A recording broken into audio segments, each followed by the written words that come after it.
So Whick is looks like Whick is arrive. The gang's all here, as they say. The gang is all here. Hey gang. Hey gang.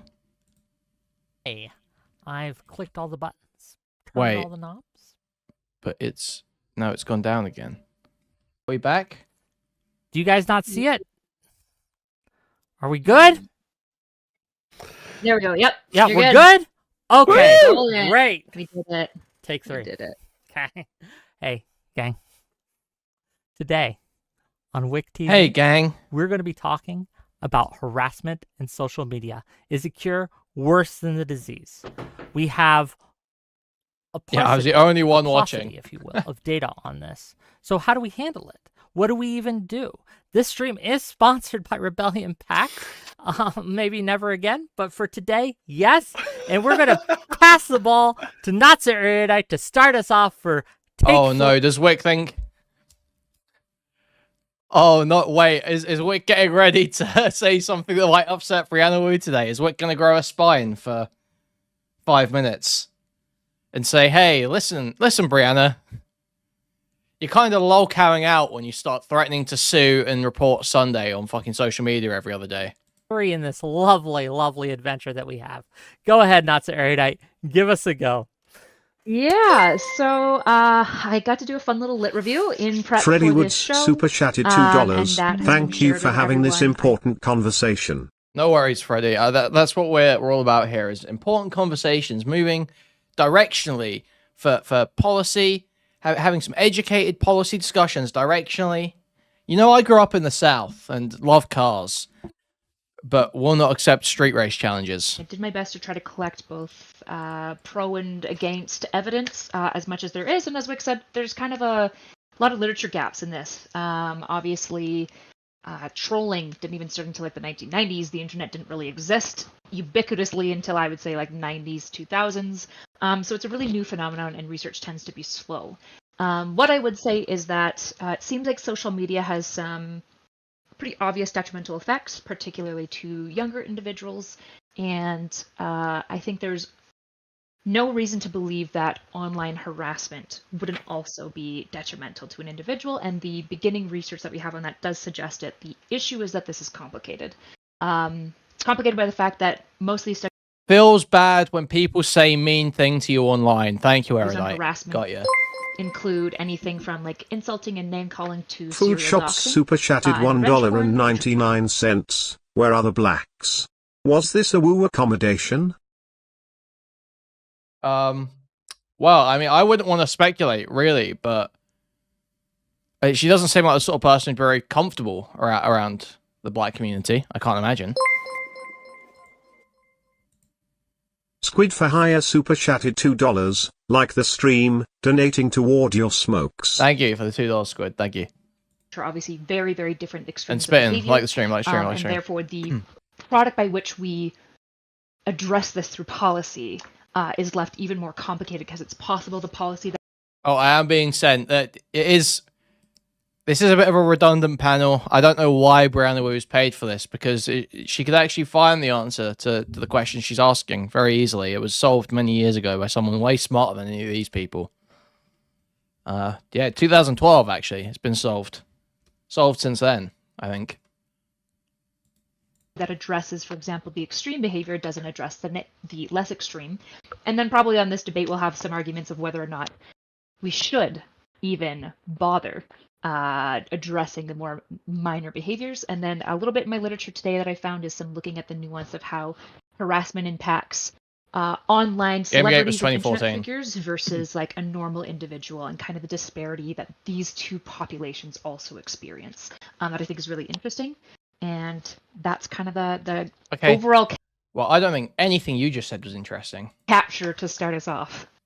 Great. Well, thank you for being here. It's a good overview, and we'll get into the nitty-gritty. Brianna, go ahead. Give us your opening statement and take. So, full transparency, I want to talk about why Rebellion Pack sponsored this. Obviously, I've been talking a lot more since October 7th about hate online and the anti-Semitism that I perceive as really being increasingly a problem. So, the ADL put out a study we're going to talk about today, talking about this real rise in anti-Semitic harassment that's happening online. And I was really thinking about this, Whick, that it seems like... Wait. Now it's about anti-Semitic harassment? A lot more since October 7th about hate online and the anti-Semitism that I perceive as really being increasingly a problem. So the ADL put out a study we're going to talk about today, talking about this real rise in anti-Semitic harassment that's happening online. And I was really thinking about this, Whick, that it seems like 10 years... Right, I'm not gonna lie, like... I don't know, I kind of expect it to be worse. When I put out those Israel-Palestine videos, but I just got called Hasbara or Mossad a couple times. I spent like so long in those videos talking about how, Aisha and how their country's filled with rape and bigotry and all this shit. Like I was calling them savages, and I didn't get. Like, I don't think it's that bad, Woo. I'm gonna be honest. As a J-boy, I don't think it's that bad. I got to be real. Years ago with Gamergate, we had a very specific set of conversations, right? And I think probably I would be embarrassed by some of the policy things I advocated back then. I have especially as I've seen the reporting tools used to go after people in really bad faith over and over and over again, I don't have the same struggle. She's been banging on about the death threat she's been receiving on Twitter for months. We know what happened last time. Operation Woopocalypse in full effect. Food Shops super chatted $1.99. Minecraft I and the ADL. NJFG4L, high voltage sign. Yeah, it's only one high voltage sign, thankfully. It's so crazy that she's still repeating the same death threats line. Like, bitch, the FBI looked into your death threats last time. What was it? There was... The only one they visited, the only one that was significant enough for them to go visit, it was Jace Stryker, was Jan Rankowski from MDE. And they came back and were like, yeah, he was trolling. Like, this whole death threats bullshit has been going on for so long. How the fuck is cyberbullying real? Ha ha ha, Nigel. Like, you're not gonna die. Are you even getting swatted? Are there even, like, bomb threats being called? Like, I just don't really care. Someone says they're going to kill you online. They could just be joking. It's not really a big... Who cares? Like, report it, sure. Oh, yeah, sorry. These are new death threats because of her new advocacy. Let's be clear. If she ever had an actual valid one, we would never hear the end of it and she'd reference it each time. Yeah. It's so easy to type, I'm going to kill you on a keyboard. That is a very easy action to take. It's significantly harder to begin taking steps, and it takes a significantly crazier person to begin taking steps. And until some other step starts getting taken in some way, it's just like, report it, move on. What else can you do? What else do you want done? You want these people thrown in jail?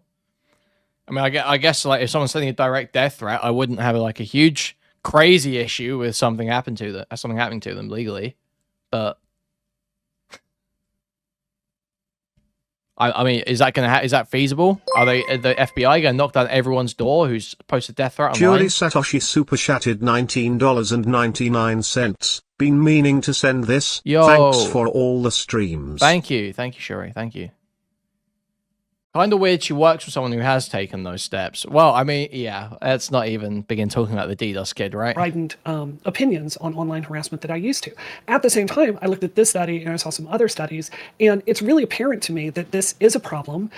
It's getting worse in some ways, and Kyla, we'll get into it later, but it must be getting worse in some ways because it's happening to Brianna Wu. From everything you've shown in kind of the prep doc review for this, it seems like this is having real world impacts on people's health, at least like the social media in the aggregate. So, what I wanted to do was to take a step back, have a different conversation about online harassment than the one we were having a decade ago, really make this policy focused. I think we need to take this problem seriously. I think some of the proposals to address this, they've been put forward by people like the ADL. This makes sense to me. What I'm really not sure about is how we balance that with things like free speech and open expression. So, Whick, you were very famous for being very, very pro free speech. Lactoid, you're so libertarian that I just assume you're very much for that argument. And I just thought an adult discussion with some of the smartest people I know, I thought it would be a really good way to reset this conversation. Well, thank you for that. And well, I don't know about the smartest people you know, but we're gonna try today. Okay, we're gonna try. But thank you, obviously, for agreeing to come and talk about this, because it is a topic that I think we have to really address. But I want to pass the ball. It's really important. It is happening to Brianna Wu this week, so it is a very important topic. As we all know, the most important topics are always the ones that directly affect Brianna Wu that week. There, and then we'll finish off with tuna chips. No, I don't think there's not enough in the Lauren Daily Game and stuff. It's just fucking boring. It all sounds retarded. I looked into it a bit and there's just nothing.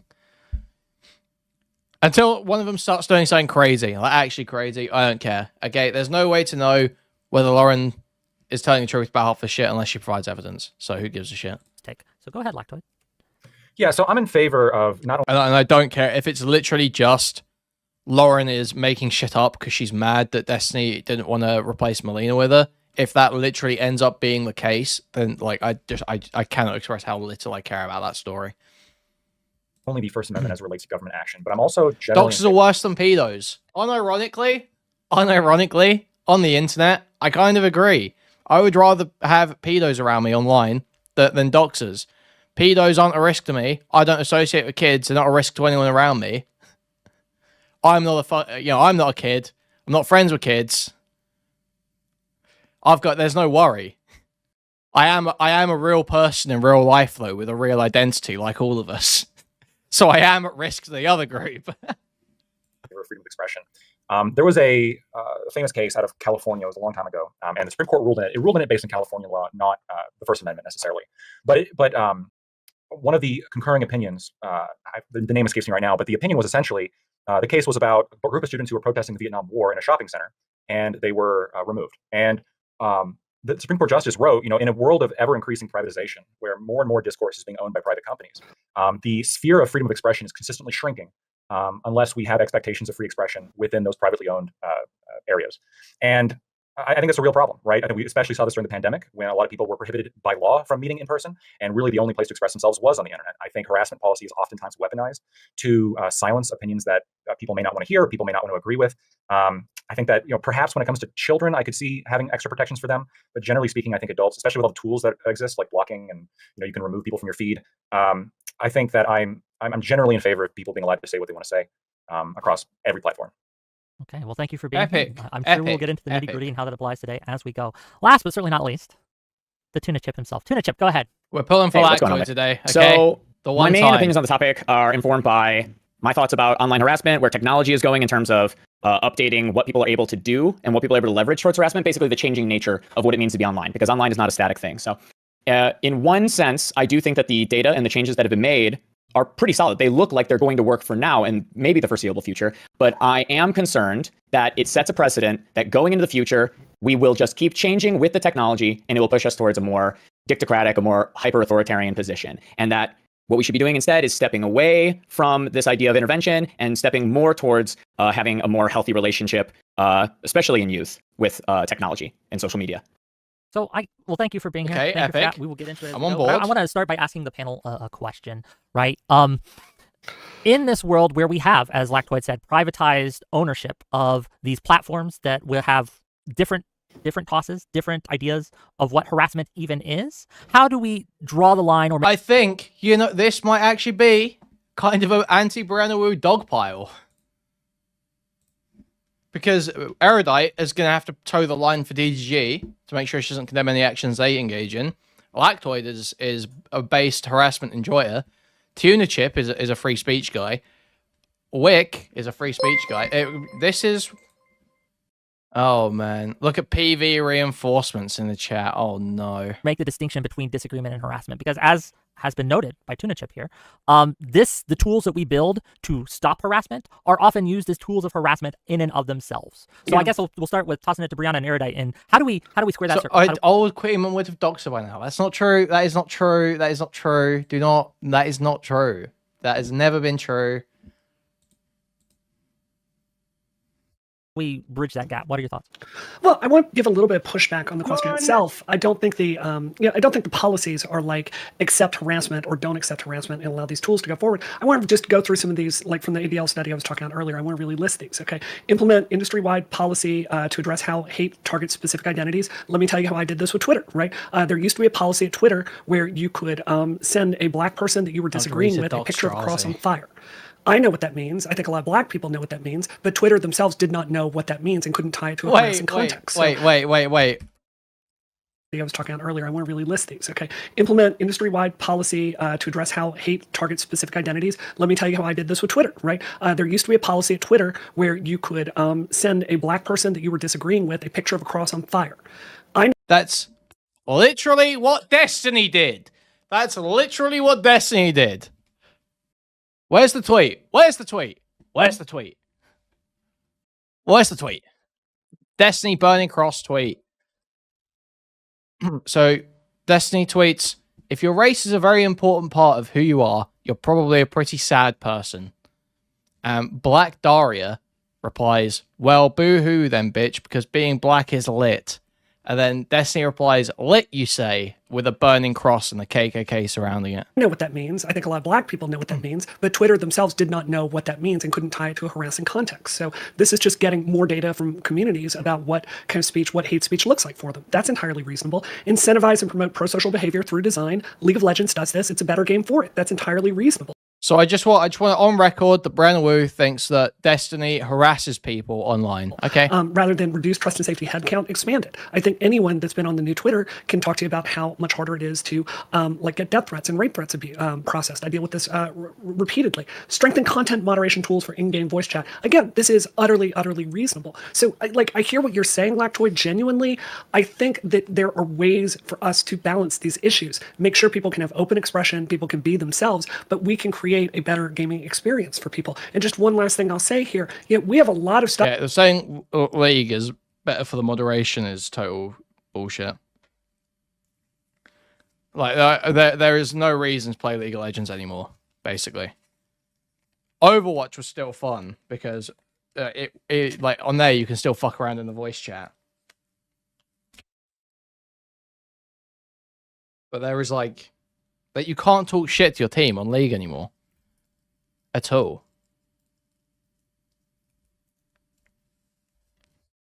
I'm pretty sure Dota's gotten like that too, right? Nah, I've never had a ban on Overwatch for. Actually, no, I think I got one communication suspension. But I think it was for typing stuff. But I don't think I've ever had a punishment on Overwatch for misusing voice chat, and I've absolutely gone back and forth like crazy with people in Overwatch games. Studies on this that show people don't want to play games with assholes. Games with toxic environments are not fun to play. People don't stick around for it. So I think like this is not just about hate speech. I also think it's about good game design. Maybe I've just got lucky. If we're talking about just like, if we're referring to games, or maybe the EU servers are just moderated like shit or something. I can see there being like more of a impetus to like restrict certain, if you're just joining a game and just screaming the N-word. I mean, this is obviously not conducive to the game. It's not conducive to the purpose of why people are there. But who cares? Mute them. Then mute them. There was nothing funnier. I remember being like 16, playing Rust after school. You know, fucking everyone's naked. Someone's mic spamming the Bad Touch by the Bloodhound Gang, screaming the N-word. Like, this is all fucking, some parkour map on TF2 or whatever. This shit is funny. And obviously, it's a private organization, and they can ultimately here do what they want. I guess I'm more referring to things. Or in PUBG, when you used to be starting up a game, everyone was going China #1, China #1, just over and over again. Like social media, it's my main concern, because a lot of these platforms are used as political platforms by people, and I have seen pretty frequently people claim, oh, this is harassment, or with certain arguments, oh, this is violence, right? If you make this argument, you're actually engaged in violence by making this argument. Yeah. We're going to try to take you down, right? It seems to be there's a rise in weaponization of that, and that's really what I'm trying to avoid, because I don't want people to be afraid of making an argument because, oh my God, this person might consider it harassment, or even criticizing a figure, right? I mean, can you imagine if we're all dumping on maybe not me so much, right? But a lot of people here were dumping on Trump quite a bit. If he was like, "Oh, this harassment online needs to end," well, no, like you're a public figure, you've kind of accepted this role, and you're going to get criticism, and it's going to hurt. But that's how it goes. I think that's really well said, Kyla. Can I bring this back to something you said and get clarity on it? In your opening statement, you were talking about how there's a really big difference in, say, hardcore doxing and what was your other statement? Was it harassment or insults? And you were talking about it as if Mudcrab, this is a crazy super chat send. Really happy Brianna could sponsor this panel to cover her current personal issues. Looking forward to next week's panel on Do These Heels Make My Butt Look Bigger? One mattered and the other didn't. And then you were linking to some other research I was reading that did seem to show that like all this stuff online has real world effects on people, especially teen girls. So I'm not disagreeing, I'm just trying to understand your reasoning. Why does one matter less to you, or like why does one issue seem valid and the other doesn't? In my mind, things that would be criminal if they weren't occurring on the internet need much stricter regulation. You couldn't dox people IRL, you couldn't serially stalk them. What do you mean you couldn't dox people? Well, you can. Doxing isn't. Or what do you mean you can't dox people? You can. I can walk around saying someone's address. I can walk around just reading out yellow pages, walking through the street reading out yellow pages. No one's going to stop you. Like, yeah, newspapers do it, journalists do it literally constantly. Erudite has no idea what she's talking about. Usual retarded bitch moment. That's okay. You couldn't run around and put posters up everywhere saying like Brianna Wu is like this sort of thing, just everywhere she goes. You couldn't contact every single personal contact of a person who's a coworker, for example, to see if they've sexually abused you or any of their friends, and continue to do that for months and months straight. This would result in criminal charges. And so these are the types of behaviors that I think need to be managed better. Whereas being mean, I agree that promoting... I don't know. I don't think Mr. Girl could get charged with anything. No. I don't think there is anything wrong about it. This is what journalists do. That's literally what a journalist does. You want to charge journalists? Okay, Erudite. She's actually really retarded. She's really, really stupid, isn't she? Like, almost none of the shit she's described would be illegal, I don't think. Social behaviors in general benefit society. The problem is that to act like we know how to socially engineer that when we can't even do it effectively in our playgrounds, I think is really dangerous. And I think that what happens is ineffective policies that make people feel like they've done something, but it does almost nothing to actually change the behavior, and the outcomes fundamentally occur the same. When we're talking about social media for young women, for example, it's very hard to tell to what degree the online harassment versus sleep deprivation versus basically upward comparisons is driving the rise in mental illness. There's no doubt that social media is causing a drive of mental illness, particularly amongst teen girls, but also teen boys. The problem is that the literature doesn't fine-tune... Yeah, exactly, Topher, right? It's usually going to be, you can investigate people, it's what you do with that information, it's typically acted against, exactly. If you start posting, like, defamatory claims, or I imagine making concerted effort to damage someone's reputation by making people cut off from them, like, maybe there's things you could do there that might be illegal, but I don't, as far as I'm aware, I can't imagine that being like going around going, hey, do you mind talking to me about your interactions with this guy and whether you felt like any of it was abusive? Do you mind sharing details of whether you were in a romantic relationship or anything? Yeah. I don't see how that would possibly be illegal. Yeah, she was referring to Mr. Girl, obviously. That is what she was referring to. These people think journalist is a licensed profession. Yeah. Well, a lot of people do feel like that. A lot of people do sort of act that way, right? That you have to be some special person to be a journalist, but it's not. It's just a fucking job.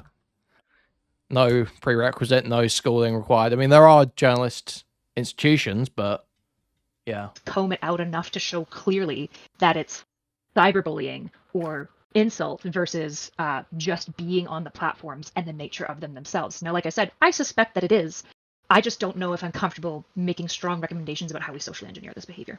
I mean, I yeah, think that's yeah, fair. exactly. I mean, right. but, That's what are we gonna prosecute Ronan Farrow? Is that what? Is that what Erudite wants? Where Erudite wants to throw Ronan Farrow in jail? Is that it? Okay, cool.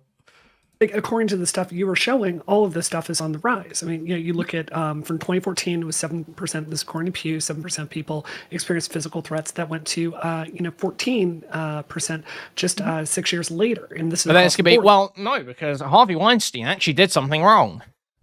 For stalking, sustained harassment, sexual harassment. So I hear what you're saying genuinely, and there are certain public policy areas that I would treat as more serious or a bigger priority.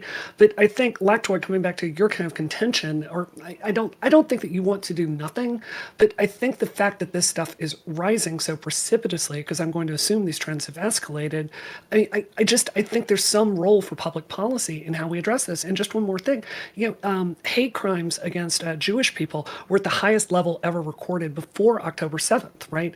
I can't even imagine how bad that is now. We also know it's a similar on the rise with Muslim students. So I feel like you'd combine that with this ADL study that shows this real spike in anti-Semitism online. It seems like a public policy problem. Yes, I mean, obviously, it's going to be a spike in anti-Semitism and anti-Muslim shit. Yes, Israel-Palestine's popping off.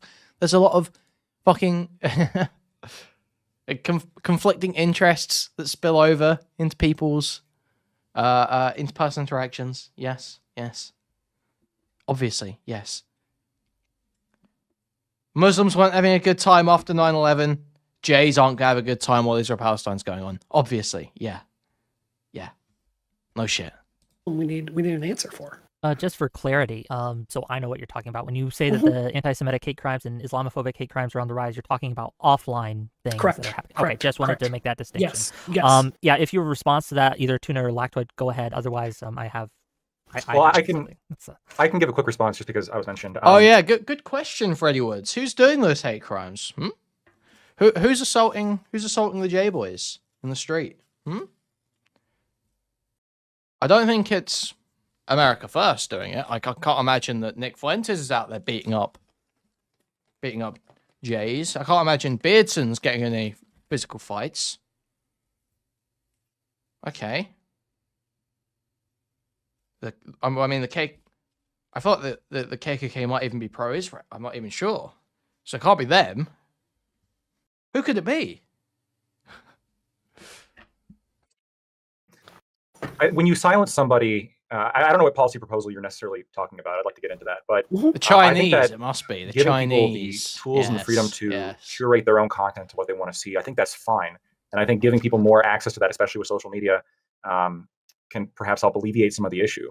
But if we're talking about how traditionally these organizations have dealt with this, which is just banning them, right, or removing them from the platform, what you've essentially done is you've taken away everyone else's right to hear, right? Other people who wanted to hear these critiques or wanted to hear these arguments are sort of silenced now, or not even arguments necessarily. It could just be comedy, right? How do you feel about them having a special interests at heart in this free speech crackdown, Kuihman?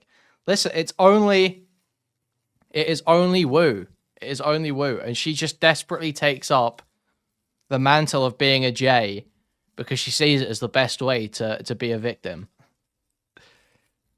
The J pass is in some ways the ultimate victim pass, which makes it incredibly enticing for Brianna Wu to take a strong position.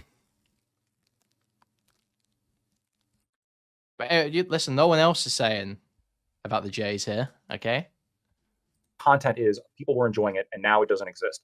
I think that's not as preferable of an outcome as giving people the tools to not watch what they don't want to watch. That's just my opinion. I hear you. I want to get Tuna in on this. Tuna, what are your thoughts so far? So I'm getting grilled by Lab in Whick's Discord was basically similar to October 7th. It was in many ways. Yeah. Also interested in knowing what exactly the policy proposition would look like, because I've thought about it for a bit, and I've banked them into two main possibilities that I've seen, which is the first one, which would be that you would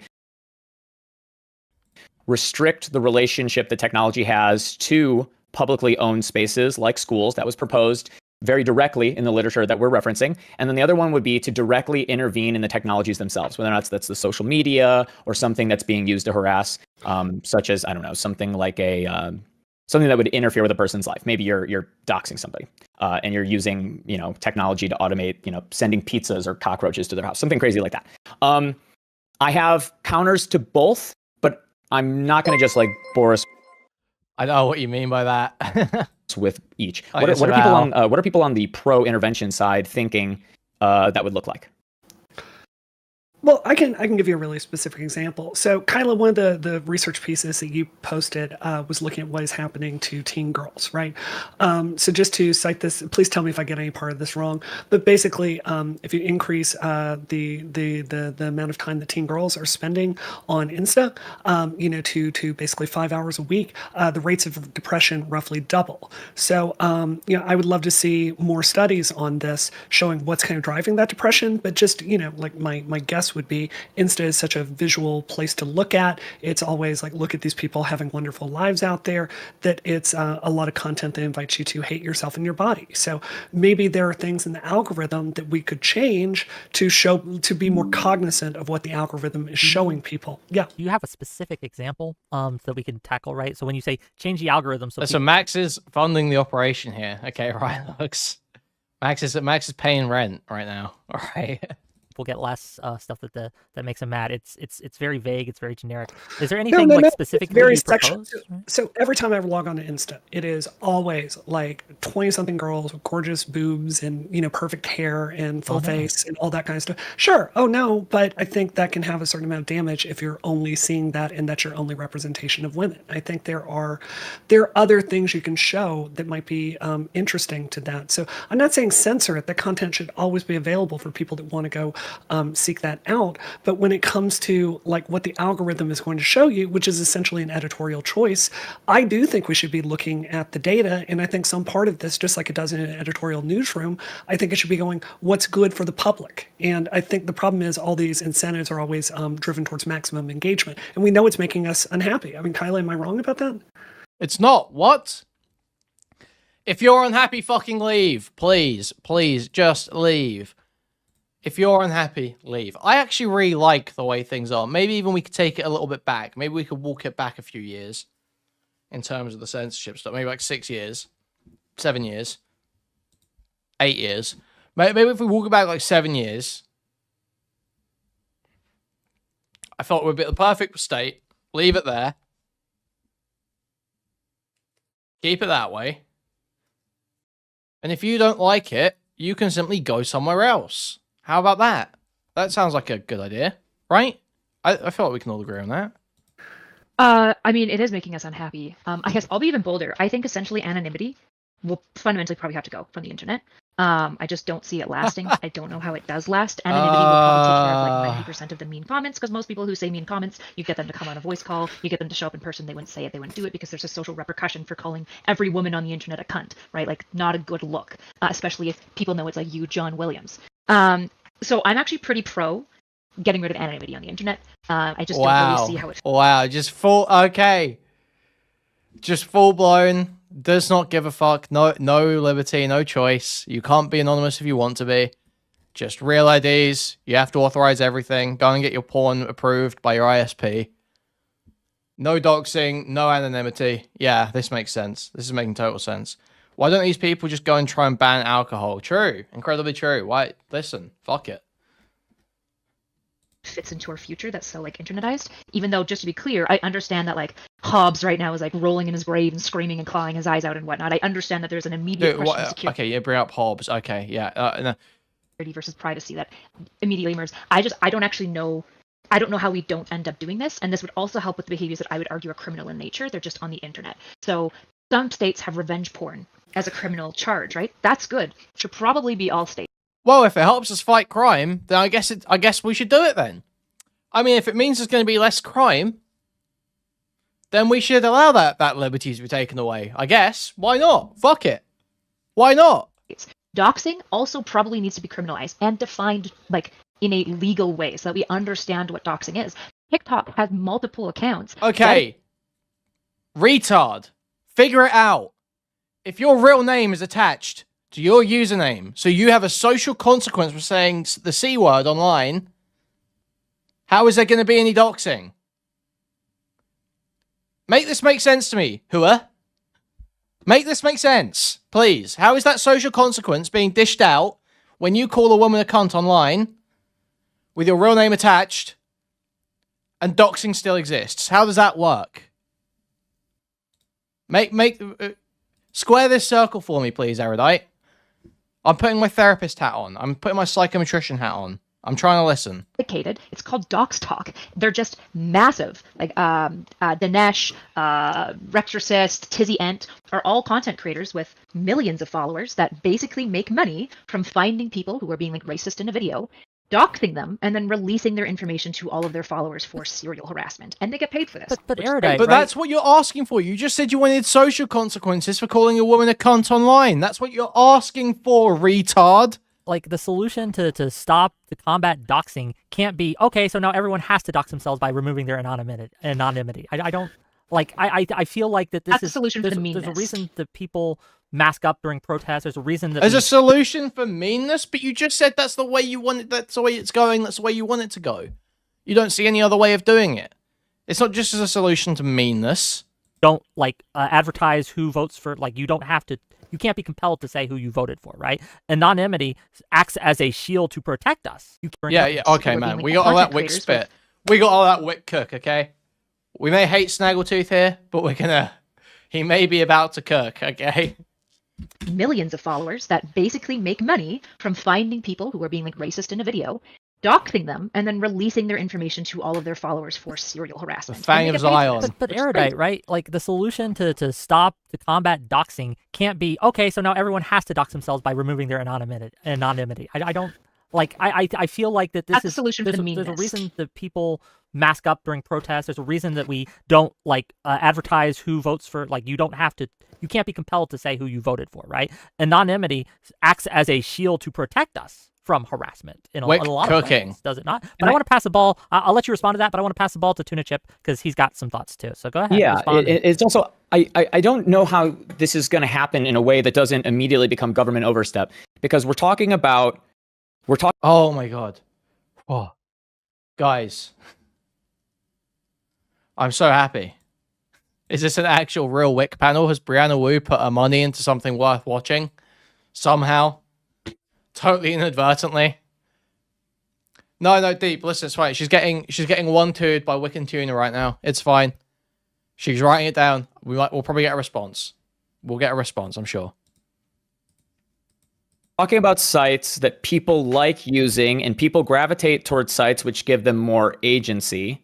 So when you start governing it on a site-by-site basis, that's not going to work. What's going to happen is that the market is going to produce a version that is a less restricted version of what you're trying to restrict. So that means that you're probably going to have to do it like Sesta Fosta. You're going to have to do it similar to the widespreading anti-piracy measures that we've done. If you do something like that, what's going to happen is that, and we're talking about the flow of information. We're not just talking about like, oh, you can't download something that we can identify using this, that, and the other to belong to somebody. When you do that, you're putting an insane amount of political power into the government over how people communicate. Like, we're not looking at something that I think either political party would trust the other with, to the point where every election is basically saying, who gets to own the entire world? Who gets to own how people talk? Who gets to own, and not only that, if you're the United States government and you have the power and the means to, you're also saying who gets to say what businesses across the entire world do and how much of that is like publicly known.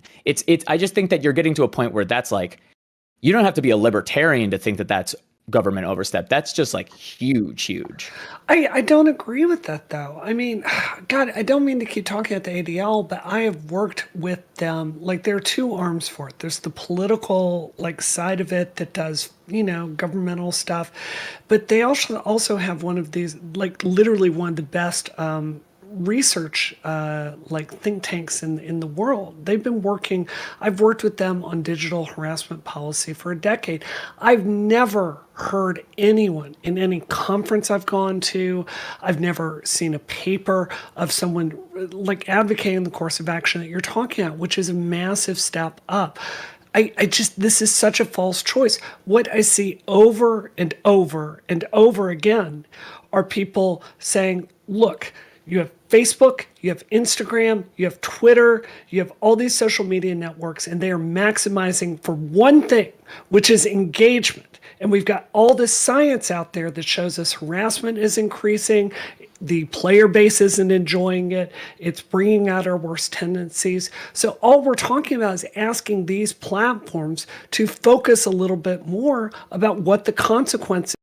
Well, I mean, well, at this point, it could be a decade, right? It's been a decade. I believe, didn't Gamergate start in late 2013? And then when does she get involved? Like June or some shit, right? 2014? Not 2024. June 2024? 2014? Fuck. Isn't that... It's something like that, right? So it probably has been like coming up to a decade. Maybe not over a decade, but... is of what they're doing on their audience. This is stuff that newspapers do all the time. Like, I remember... Oh, yeah, sure. Yeah, that as well, right? Working with the organization is probably a bit of a fluff up too. Yeah, I mean, it'll be consultations. It'll be like, hey, do you want to drop in from? Hey, do you want to? How about we trade some emails about what's going on social media right now? It's gonna be that sort of thing. I doubt she's got a. You know, there's nowhere where it's like, oh, Facebook implemented this change because Brianna Wu suggested it. After 9/11, there was a huge discussion if they were going to put pictures of the towers falling on 2024, 424, 2024, 14, 2014, 24, 14. the front page because it was going to traumatize people. These are the kinds of decisions that newsrooms have all the time. So you don't have to leap to this maximalist, we can't do anything because of some phantom government like that's going to come take away your liberty, to encourage platforms to make decisions that are in the best interest of the audience. If I could jump in, I think there's two things that I wanted to address. Number one, you said you have to dox yourself. Well, no, because doxing doesn't just mean releasing your public information, right? Otherwise, that means that every single person who signs up for Yellow Pages or who registers their address or anything like that is doxing. She's so dumb. She doesn't get it. She doesn't get it. Themselves in like an IRL sense. That's obviously not true. Doxing is when your information, particularly information that you don't want to be connected, is released publicly in a malicious way specifically. To be honest, now that my information is mostly out there, that's it's not even quite how it... If ever it's like, yeah, you're almost there. Every single person's name was somewhat attached to themselves, the reality of a dox threat would be less, and we could more clearly define what a doxing is, because there would be clear parameters of what is released and what is obviously not released, like your SIN card. Going to the government overstep. It probably does feel like that. The question... Wait, so she... so she is just in favor of us all doxing ourselves. It's all just having our names out. That's what she wants. Public information, right? Otherwise, that means that every single person who signs up for Yellow Pages or who registers their address... she put her own info out there. She chose to have all of her info out there. That was her choice. She connected it. Anything like that is doxing themselves in like an IRL sense. That's obviously not true. Doxing is when your information, particularly information that you don't want to be connected, is released publicly in a malicious way specifically. To be honest, now that my information is mostly out there, it's significantly less stressful. If every single person's name was somewhat attached to themselves, the reality of a dox threat would be less, and we could more clearly define what a doxing is, because there would be clear parameters of what is released. And it's not even... It's not technically about it being malicious intent. I believe it's about for the purposes of harassment. So even if you say, oh, you know, when Sunday put that information about my background in that video, that was doxing because he was trying to hurt me. Even if she says that, that's because that's what she's trying to do here, is trying to set up a definition that works for that situation. So she's right about calling that doxing. Even if that is the case, it's not. It might be malicious, but it's not for the purpose of harassment. It's not to incite harassment. It's to lay out his claims about her. Doxing is like what they do on that special website or KF, where it's like, oh yeah, so here's our address. If anyone wants to do anything, go for it. Released, and what is obviously not released, like your SIN card. she's saying she was doxing and everyone should be, basically, and also saying that releasing your name isn't doxing, I guess. I don't know. To the government overstep. It probably does feel like that. The question that I essentially have is, whether we like it or not, I don't know how we get away from this, right? When we first invented like the Social Security Act in like 1935, and everyone had to get a SIN card, and everyone had like a tax number that affected every part of their life. It affected their taxes, their job, workplaces had to register your SIN number to work with you, and all of this stuff was significantly more trackable. I imagine lots of people felt that that was a major government overstep. And I guess the argument would have to be, is it? I don't feel that it was, and I don't know how we avoid this, especially if we want to do things like expanding, for example, Internet Crimes Unit divisions. I don't know how we get better about charging child... Yeah, what did she keep saying SIM? Did she keep saying SIM? That's...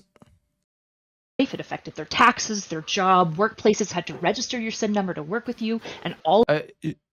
She means SSN. All this stuff was significantly more trackable. I imagine lots of people felt that that was a major government overstep. And I guess the argument would have to be, is it? I don't feel that it was. Social insurance, I don't know how we avoid this, especially if we want to do things like expanding, for example, Internet Crimes Unit divisions. I don't know how we get... Like, literally. This is just like the most... How do you not see this? It's just like the most deranged, authoritarian... Like, I don't like fucking throwing out buzzwords like that, but is it not? Like, literally the most retarded, baseline Big Brother arguments going. Well, you know, if we want to stop more crimes, then you have to give up your freedom. Fuck off! What?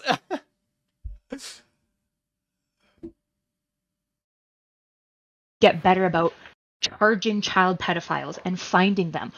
Do you have to give over your liberty because of the pedophiles? Think of the kids. Oh. I'm gonna end it, dude. Holy fuck. Or people who traffic literal, like aggressive rape porn with actual victims, or are trafficking people. I don't know how we get a handle on top of this if there isn't some allowances that is given to the government to have greater access to the internet, even though I agree it's scary, and I would be super open to a whole bunch of ideas about how we do this, but I don't think anonymity... Let's totally forget. This is a psychiatrist. This is a psychometrician, psychologist, This is a psycho woman, okay? Sitting there, fear-mongering about online pedophiles to try and take away people's freedoms so she can know their names, when she, as a psychiatrist, a psychologist, a psycho, should know almost all child sexual abuse is done by someone who knows the child, who has access to the child. It's not done by a stranger on the internet. Yet she still is using this argument to try and tell people they should have their freedoms taken away so she can abuse them better, so she can make their life worse for saying mean things to her. Because she can't take you saying something mean about her on the internet, so she has to have a way to make your real life worse. On the internet is here to stay, and I don't think it should. Can I ask a just super quick clarifying question on that? How do you square that? Just real quick, Go you ahead. can, but I want to make sure that the other people get a chance to respond. So ask your clarifying question, and then we'll... Would that include children? Because, you know, children, especially on game platforms, would you see children as needing to give up their anonymity as well? This panel is actually entertaining because 2 out of 5 are completely insane. Yeah, very true. That's a nuance that I'd be super open to discussing. Probably not, but also probably more places would not allow certain ages to be on their platform at all. Fair enough. For obvious reasons. So I'm open to the nuance of what that could look like, but even if yeah, you Lactoid say, okay, got to step up. I want to see some fucking serious American violence. if you're under 18, you can have an anonymous account. Then everyone just I want knows to see if some you're anonymous that resistance. you're under 18, which maybe that is good. 1776 actually in their favor. again. You can't figure out who you are. Just a reminder. But maybe that's painting a giant fucking target on their head for every single groomer and pedophile out there. So I'm open to the nuance of what this would look like with children specifically, but we're pretty consistently as a society used to having uniform laws of like security and responsibility that is augmented for children specifically. Okay. Give it a go, either Lactoid or Tuna Chip, up to you. Bit I Lactoid. got one for the anonymity, which is that on 2 levels. One, Yeah, I sure, think wrong. that Dude, these people literally just want you doxxed. They just want you to be going by your full name. Everyone to know where you live. Everyone to have to look everything up about you. It's fucking ill. It's disgusting. No, Ninja. Let me keep the computer separate, okay? Anonymity is so incredibly baked into the internet as we know it that a complete redesign of the internet, how it functions, what it looks like, is... I don't think that it's inevitable. I don't think that that's going to happen. No, I don't think it's inevitable at all. It's only inevitable if freaks like this accept it. I think that it's more likely that, one, the government would never pass the complete abolishment of anonymity on the internet, especially the United States government. Yep, true. This space. Mainly for the sort of aesthetic and the we're not China kind of thing, but also because it's a huge economic loss. Like, we'd be spending tons of money to throw away the one advantage we have, realistically speaking, over other extremely powerful world powers like China, which is that we have this fluid, open, actively signaling body of information that's tune the spitting for real here. Going from place to place. That we have like an open market of information. To reply to the other bit, which is because Kyla's on one sense saying that, Erudite saying that on one sense. Okay, fumbling. Also, this idea is, how can the internet keep going without anonymity? Easiest way to say that is that I think Web 2.0 is going to die. I think social media and user-generated content is going to collapse under the weight of itself due to automated content far sooner than we're going to need anonymity. I think that we're going to be inundated with so much noise that all of this information is going to go into like a noise cloud where it requires extreme amounts of intent to pull it. The amount of Bug, I don't think it will ever be as formalized as this. Like, there's obviously there's already ways in which things are, you get region locked content online and shit. But I don't think they're ever going to formalize, cut people off in terms of like, not from the EU, from the US.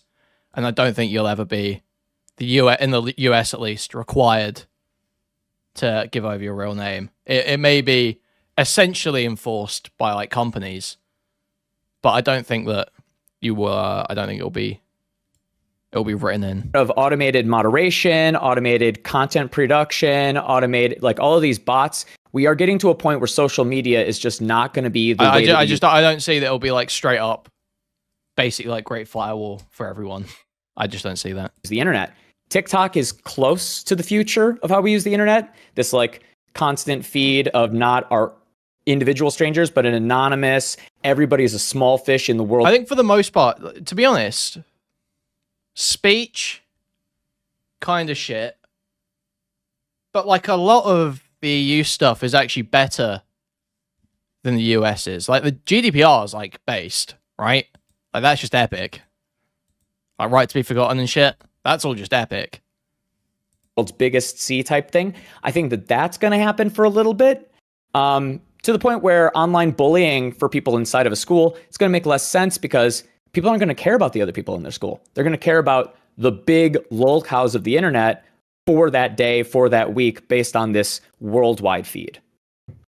I just disagree. I don't know.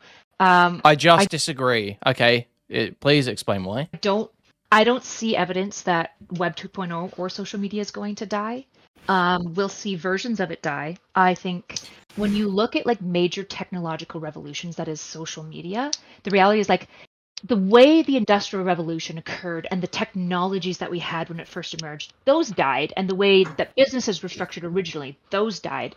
But the foundation of an industrial world never changed. I don't think we are ever getting away from an internet-infused society. And as the internet infuses society more, the reality is that further and further, governments are going to be basically hogtied if they have these anonymous accounts constantly able to do anything at any time, because more and more crimes are going to be done through like the internet web. More and more crimes are going to be facilitated by it. And the reality is that like I don't know what it's going to take. Does she think anonymous account just means that you can do literally anything? Like most people are not being so fucking secure so tidy with their data that there is no way a government can figure out who is making a post. Almost, that is so, like, you're operating at quite a high level if someone is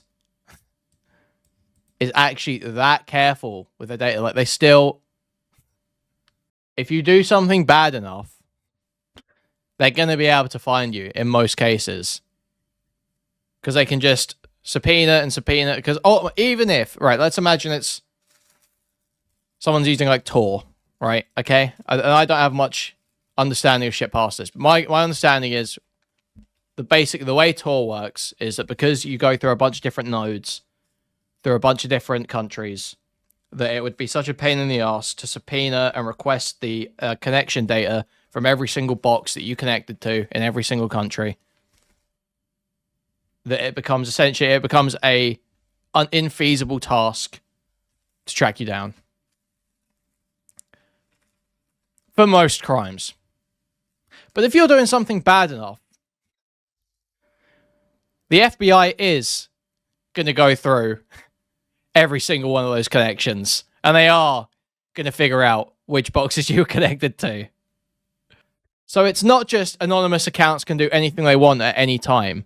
It's just most things aren't at the level that you do online. Most things aren't at the level where it's even worth investing the resources to catch you did it. Like with burglary, like how many times does someone get burgled? Like, sure, yeah, there might have been a way to find the person and get back the fucking TV, but so many people get burgled for their fucking TV and never get it back, obviously. Because it's like, what, are you gonna dispatch the fucking CIA, the FBI, to find someone's fucking TV? No. But probably some tragedy before a whole bunch of governments knee-jerk make an anti-anonymity law. I'd prefer instead we think about it, be nuanced about it, and think about the best way that we could bring this about that isn't on the tail end of some major tragedy worldwide tied to some level of internet anonymity. That's what I want to reply with. I want to reply to this directly because this has directly to do with the anonymity in public versus private. I promise that you can, but as soon as you're done, I want to bring it back a little to the harassment side of things. But go ahead. Sure. So I don't think that governments need to do this. I do think that I think that websites like Twitch have a couple of examples on why we are going to be getting rid of anonymity on the private end in order to try and hold on to Web 2.0. It's kind of a grim example, but if you look at the public reception to how Twitch dealt with the New York shooting, I believe, oh God, what was it? The Buffalo shooting, the live stream shooter. A lot of people were saying Twitch should have done more, until Twitch put out a statement. People were dissatisfied with the statement, but then there was this open question, what possibly could have Twitch done? So they were able to shut down the broadcast, I think that's just Texas, isn't it? Yeah, Stevie. I think that's just Texas that instituted that, isn't it? Or was it some other state? The Social Security name to watch porn. They tried to do that here in like 2012 or something. It was like within 2 minutes maybe of the violence starting, but the question on what can Twitch do, some people were saying that they wanted people to not just be able to make a Twitch account and go live whenever they want. They wanted to make it so that you can't just go into type it in. Now, if Twitch were to restrict and make it so that you have to, for instance, provide proof of who you are when you make an account in order for you to stream, to have access to this this open broadcasting technology. One of the main counter... I thought I saw some shit that Pornhub shut down in some state. Wasn't that? I saw it on Twitter, I thought. Pornhub shut down state legislation. Pornhub blocked access to users in Montana in January 2024 after an age verification bill came into effect. Arguments to that is that websites like Kick would replace it, the market would adjust. I don't see this being a problem though, because it is sort of a kingmaker situation. If you're big enough, you can set those standards and the market will adjust to that. So depending on what field it is, like YouTube... They only block the straight half of Pornhub, not the gay part. Is that for real? We will get to a point, and I think we're going to have to because of how easy it is to just mass upload bulk content from like China, these content factories going crazy, to the point where YouTube is deleting billions That's incredibly funny if it's of true. videos a day to try and keep their servers ready for more uploads. I think the private sector is going to adjust on its own. It's going to just say, listen, no more anonymous uploading, no more anonymous streaming. You have to attach your identity to it. Maybe social media will do the same. I wanna give it to Lactoid, who's been trying to get in. He had his hand raised at least. Do you have something on the anonymity? Oh, because we're gonna move harassment. Super briefly. Okay. I just wanted to say that how much I hate the idea of the government mandating this. Just really want to emphasize that point. Currently, there's websites like Facebook where they demand that you put your real name. That's fine. I think if you want to have a website in which you do that, that's all the more power to you. I think they're changing that policy. Maybe they are, and they should be allowed to, right? If an organization wants to allow people to even more based to access certain content or provide certain content anonymously, I think that's fine. I think a lot of us probably wouldn't be on the internet or be engaged with the internet if the first time we went to go sign up for anything, we had to put our real identity associated with it. That's a concern that a lot of people have. Going back to, I guess, the harassment things, I just maybe a little more clarity, right? Like, Instagram, my understanding is, I mean, they may not necessarily require that you put your real name on there, but a lot of the content on there, especially the boobs, right? I mean, that's from people uploading their own boobs. This is from people like attractive 20-year-old women uploading their own boobs. I'm pro boob, just to be clear. I think it's a good thing, and Sure. I think that Instagram or people posting their boobs on Instagram, they shouldn't feel as though they're doing something wrong, or I guess this isn't like some kind of systemic issue that I'm necessarily concerned about. I can see how, like, whenever I see somebody who's super ripped, I'm like, oh shit, well I wish I was that ripped. But I mean, ultimately, that's my problem, right? Well, to that. Just real quick. Sure. That is kind of the argument that I see when it comes, because this is a conversation, right? That if we shield, especially young people, from seeing any sort of quote unquote harassment, that if they can never be criticized, that any time that someone says anything mean to them, that they have a mommy or daddy moderator to come in and take care of it. What we do, the unintended consequence of that I fear, is that we simply we're kind of cooking this. We're kind of cooking tonight. We gotta give credit where it's due. Wick is kind of cooking. We got some Janny hate, some free speech support. He's not Israel shilling. This is epic. Make it a world of weak people who cannot deal when they face criticisms that they can't just moderate away, and when they face some sort of quote unquote harassment that they can't just moderate away in real life. And I think that providing this as a much safer place to be harassed than offline would be, right? There are barriers when you're online that they're just not. If someone is if someone's making anti-Semitic comments at you on Discord or on Twitter, it is much different than someone doing it while they're screaming at your face at college, right? Incredibly true. It's way more threatening in person because there's physical presence, and they're displaying a danger in some way. Much different risk levels there. There's much different in how it impacts you. So if we can use, if we stop allowing people to learn how to... Okay, but Bug, you said I'll take Wick more seriously when he unmutes Spicy Chat. You can say that, sure. But ultimately, in terms of this, that's what we want people to do, no? That is turning off the screen. That is closing your eyes. That is walking away, Ninja. How to deal with it online. Do we not just make it so that they can't deal with it at all? They have no mechanisms when that happens inevitably in real life? So I hear what you're saying, Wick, and I think that's really well said. And just to be blunt, I think a difference in my generation, and I think one of the good parts of Gen X, I'm either the youngest Gen X or the oldest millennial, is there's a resilience that we had that has served me very, very well. That said, I think some of this stuff does go over. What is this, Gene? What have you been doing? What am I saying here?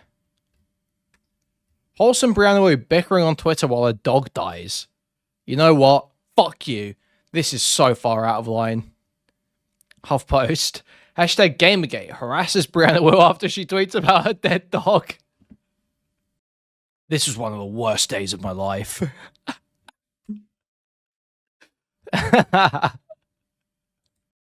Into real life. You know, at the beginning of this, I was talking about the number of hate crimes, real world hate crimes that are happening to Jewish people, and it's never been higher than it is right now, right? Some of that has to be, in my mind, tied to anti-Semitic speech happening online and a real world tie to that because it does normalize it.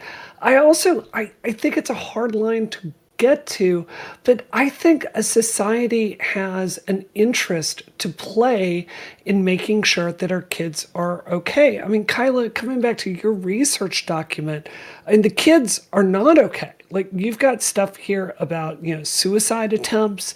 You know, I don't think it was in your research, but we also know this is the most socially anxious generation that we've ever produced in American history. You know, what I see personally when I hire very young people is there's a fear of failure because they feel like they need to be perfect right out of the gate. That's not always conducive to getting the best work out of people.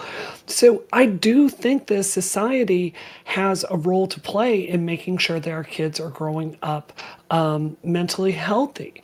And I think this comes back to the gaming argument about the massive rise in the number of slurs and real world harassment that's happening from that.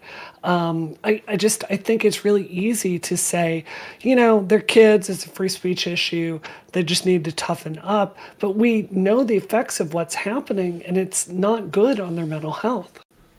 So just a quick response. Wait, but I thought, okay. But Kyla just said, oh, obviously, yeah, we know it's not good, but we don't know how bad it is. We don't have good data on this, right? Response to that. Sure. I would simply say that I don't know if the fact that you can say slurs online, right? Oh, I was thinking about harassment, but yeah, just saying slurs. Yeah, I mean, I don't feel like saying slurs affected me negatively at all. I still say slurs to this day. I benefit a lot from saying slurs. It makes me very cool on the internet. I've gradually started making a little bit of money out of being cool on the internet. And I say slurs to people in real life too. And nobody seems to have a problem with it. People think it's funny and quirky and cool. Kind of.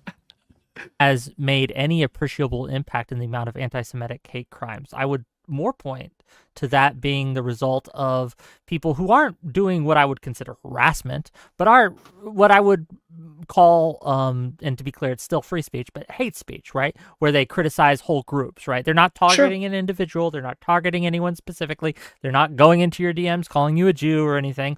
It's just people who have... No, they come into my chat every day. You guys come into my chat every day, calling...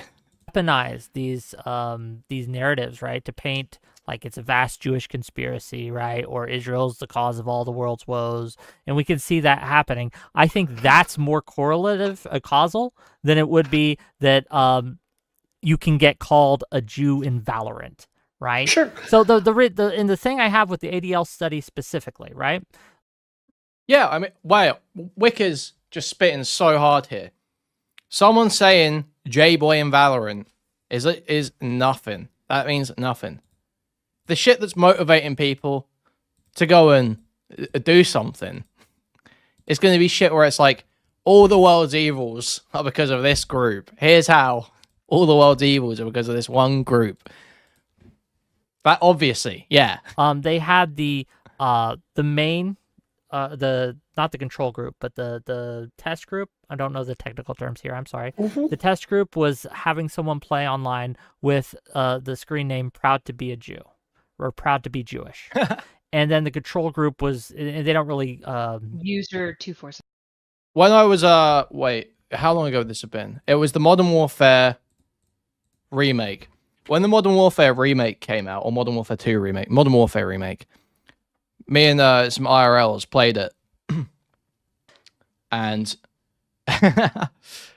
basically, we went in with the Pakistan flag as our player card on all of our profiles, the Pakistan flag, and it was just non-stop, like chavs, like British chav teenagers, just fucking popping off about, oh, you like curry, do you? You like curry? And all this shit, and I pack it, like, you know, all this shit, just everything you can imagine. It was fucking crazy. It was wild. Yeah, I used your 246. In one case, and this is specifically with gaming. So in one case, you have a situation where someone has outed themselves as proud of a certain facet of who they are. Obviously, It's going to be targeted. I don't think that would be different if you said proud to be American, proud to be black, proud to be white, proud to be anything. Because one of the things about online gaming culture specifically is that they will find out what you are proud of or what you are sensitive to, and they will dig in that. And I don't think that's... It makes a good insult, right? I don't think that's indicative enough, in my opinion. But go ahead, respond. I mean, yeah, obviously. Yeah. I mean, that's just talking shit online, though. That's what we do, right? I hear what you're saying on that, Whick, genuinely. But at the same time, it's like, okay, so first of all, if you're getting those kinds of insults, I do think this culture is sending kids off course. And no one here is advocating saying you can't use a slur. No one here is saying the government needs to get involved with that. Literally, no one is saying this. What I am talking about and what is it needs to be linked to your real name so that everyone in your real life knows that you're saying slurs online. The ADL specifically cites is looking at systems and how organized harassment can happen online and how you promote that kind of stuff, how it does lead to a toxic game environment. So I like, respectfully, you're my friend, but it feels like you always leap to this really Orwellian nightmare idea of like erasing. Oh, I wonder why it would be portrayed as an Orwellian nightmare. I can't imagine why someone would portray the world that you guys are setting up as an Orwellian nightmare. I can't imagine. Speech, and we have so many more tools for that, especially in online gaming. I really do think we have. I think a society has a responsibility to make sure kids are growing up healthy, and we are very objectively failing at this. Can I ask? So, Sure. what are the specific policies? We asked this before. So, I mean, when I saw restricting it in schools, I think this is reasonable. Schools can have, especially like if we're talking like under 18, like high schools, middle schools, fine, no problem with that. But other than that, I mean, the reason why we're so concerned is because oftentimes historically, when people say we need stronger, anti-harassment, anti-hate speech policies, and hate speech has been kind of like you've been hinting at it a couple of times. Oftentimes, what results is censorship, right? And the moderators coming in and eliminating discourse that they see as potentially, not. But she does just want censorship. Lactoid. I have to see Lactoid just press. Choke. Conducive to their worldview or potentially violence, right? I mean, this was something that Jordan Peterson had to contend with. Okay, Raylan, I understand you're joking. So, I mean, that's the concern. So we're looking for something very specific. To add the nuance, though, when you introduce moderation, you see two things, right? You typically see increased censorship and a new tool for that. But you also typically do see a decrease of whatever behavior is being moderated out. Anybody who's ever managed a larger community would know this, for example, right? When my community decided, hey, we're done with like the classic woman, classic black person jokes. It's cringe, it's embarrassing, just stop, right? Those behaviors essentially went away pretty quickly. You see Destiny does this with his community. You see all sorts of content creators that do this with the community. Yeah, how's the anti-misogyny arc going? Cops work. So it does work. It also increases censorship for sure, right? And I well, so wait, now Erudite thinks that you can stop harassment by just acting better. Where was this when Mr. Girl was around? Where was this when Lev was around? Agree, but I just want to make it clear that when you're saying it increases censorship, something comes along with it, which is typically a decrease in that behavior. Well, So here's a very specific policy, Lactoid, just to hit this head on. So strengthening content moderation tools for voice chat. This is a huge problem in games. I don't know about y'all, but I play a lot of online games, and there are minors Because she's just a golem for Destiny. She's just a DG golem. That is all she is. there sometimes. I'm surely not the only one that has listened to a bunch of creepy old dudes like hitting on really young girls playing these games and like saying some stuff to them, right? Like that's Base? it's really uncomfortable to be around, right? Or you've got the ways that child predators can be in these spaces preying on children. Again, like, sorry, I get the concern. I get it. Yeah, it's bad. But the idea, the solution here is don't let children use communications online unsupervised. That's the answer here. Not, let's take away all of adults' freedoms to protect the 10% of child molestation cases that aren't done by an opportunist who already has access to the child. The 10% of the, I think it's like 10%. It's some shit like that. It's not a lot. It is not a lot of child molestation cases where it's done by a total stranger who just abducts and fucks the kid. Like, that's not how it happens. It's usually like an uncle, a fucking cousin, a babysitter, a scout leader. Like, these are the people you're looking at for these situations. So just being like, well, there's this tiny amount of kids who get baited into being molested online. So, well, okay, yeah, but this isn't. I understand that that everyone gets really worked up whenever you mention kids getting molested, but this shouldn't be a justification for literally any clampdown on every other adult's liberty. Like, you should not. It's fucking bullshit. Otherwise, I'm literally. Whoa, if this is her attitude, my eyes are laser focused on the trans community. My eyes are laser focused, woo. I'm staring at them. So, it's my belief that if you're building a tool in a game Homelander style, where you are literally constructing with engineering something where an adult can interact with a child, I think you have a responsibility to make sure there are safety tools in place there. I mean, that's really common sense, isn't it? So Nintendo's all this, like, literally, all this talk of gaming communities are nowhere near as dangerous as this shit. Like, dude, some of the shit Rita has dug through from fucking femboy discords where there are people literally posting like a femboy hangout night, under 18s allowed, cameras required. Like, I'm just saying, okay?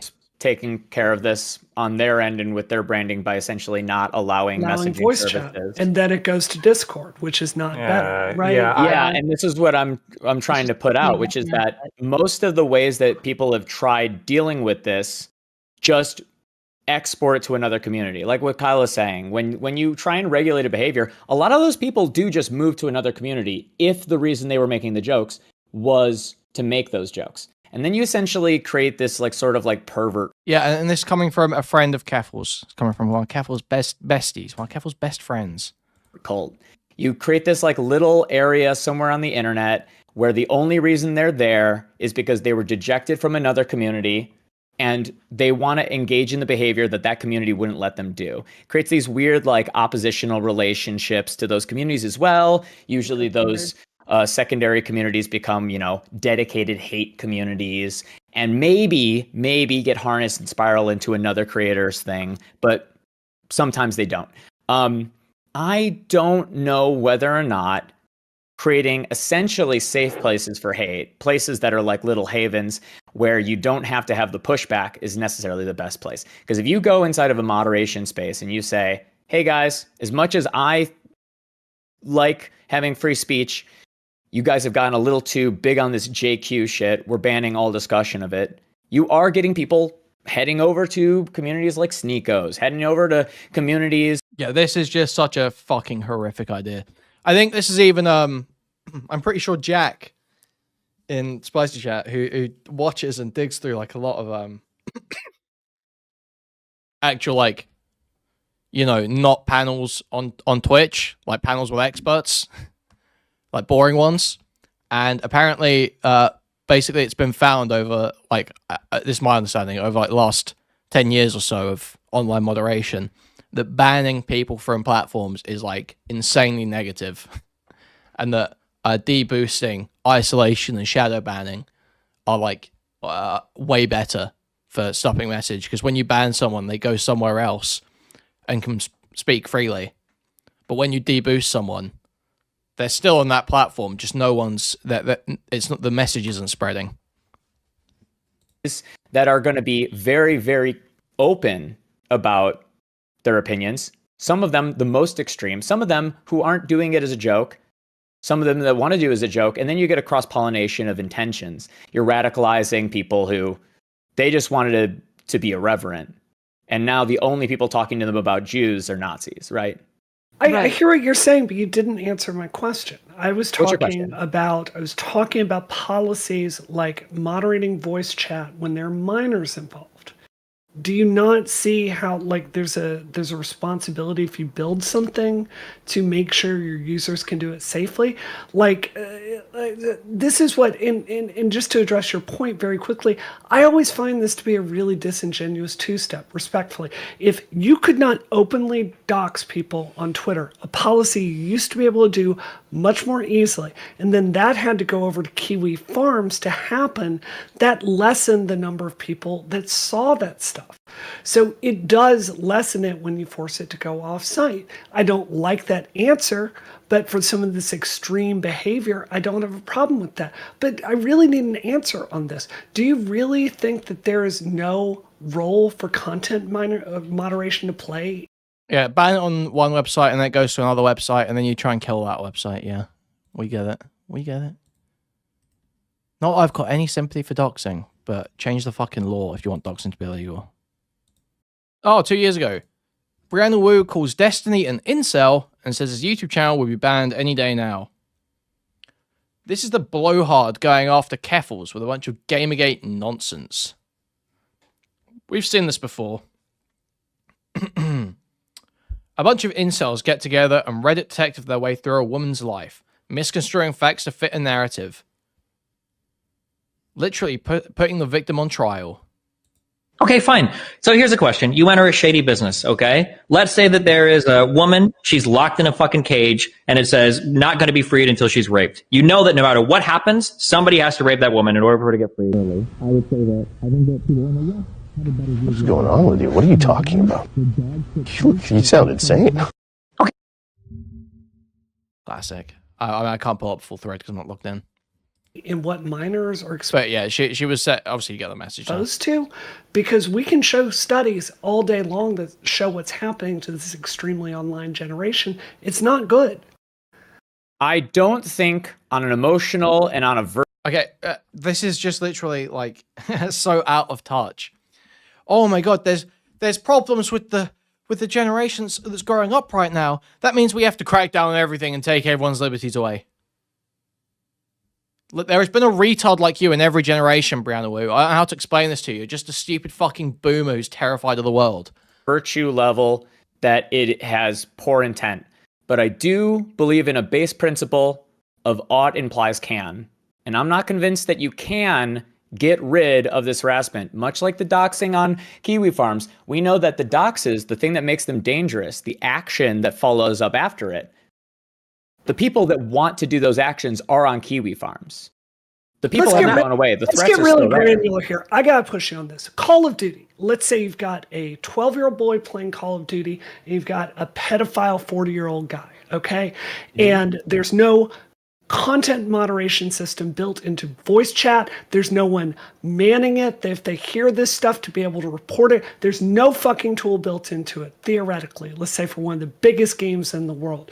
Do you not think there needs to be some system in Call of Duty even if we agree we're not going to get rid of every pedophile on Earth, that Activision would have a responsibility to build a content moderation system for that. Because I feel very strongly they do have a responsibility. No, I don't know whether or not you would call it a responsibility. I think that Activision would automatically put that in, and that they would believe it, not for a virtue reason. They don't. Listen, not for a virtue reason. Okay, they don't have the ability to mute. They don't have the ability to report pedophilic predation. I'm saying across the industry, this is not a norm, and I think it should be. Okay. I'm saying that the businesses that don't implement that, if they ever got big enough, would get blasted out of success. They would not survive. I don't think that you're going to get an EA or an Activision. I don't think you're going to get... Yo, thank you for $5, Mudcrab. Thank you. Rudimute Crab super chatted $3.22. I grew up with /B, Yahoo chat and COD lobbies. I'm fine. Victims be tripping. I mean, not Yahoo chat, but yeah, I mean... I started browsing B when I was... Hello? I started browsing B when I was 14. No. Sometime around then. Because I remember this. This was the video that made me start going to 4chan. Get a big company to not have reporting tools for when people are saying pedophilic, very often racist, or anything that is like doxing, like, oh, I've got your address, here's your address, here's your name, here's your dad. Every game has this. It just exists already, and any company that gets big enough has a reason to implement it. Well, so yeah, can you find me a game that doesn't have a report function? Call of Duty definitely does, right? Has your reporting function ever done anything? Mine is not. Yes. Yes, I cannot tell you the amount of times I've baited someone into saying something insane in League of Legends chat and then reported them. Yes, I am a serial reporter on League of Legends. If someone bothers me on my team, I'm reporting you. I'm reporting you on League of Legends. Literally all the time. And you get the feedback as well. Everyone does it. Everyone does it because it's like, it is the one. I think League of Legends is the one context online where reporting is like based. It's just like, so, because you get the feedback. You get told that you got a kill. It's so good. You're like, someone fucking just fed in my game. You report them. Play another game. Come back to the menu. And it's like, instant feedback. We've acted on your report. Let's fucking go. We're back. We're back. I have never been in a room in which there's an active pedophile trying to groom a kid. If we're talking about like that case scenario, if we're just talking about, if the proposal is, let's get Chris Hansen on games, that's one thing. But if we're talking about like, how does this relate to like harassment? Is this like, are we just talking about solely about children here? Or are we saying like adults deserve some kind of like systemic insulation from harassment? Look, I'm a big girl. If you want to tell me whatever, I'm dead inside. It doesn't affect me. My statement here is about minors, and you cannot tell me that the systems are in place. It's about minors. It's about the children. Think of the children. Just think of the children, guys. Okay, accept any imposition on your liberties and freedoms. Because just think of the kids. Just think of the kids. Just shut up and think of the kids. Say Microsoft Xbox worked very well because it just doesn't. Like, this is why one of the recommendations the ADL was putting out is actually staffing up trust and safety people, because this has been de-staffed across the board in the last 4 years. Yeah, if that's the complaint, if we just want more moderators on like platforms, we need more Jannies. We need more Jannies to catch people doing illegal things.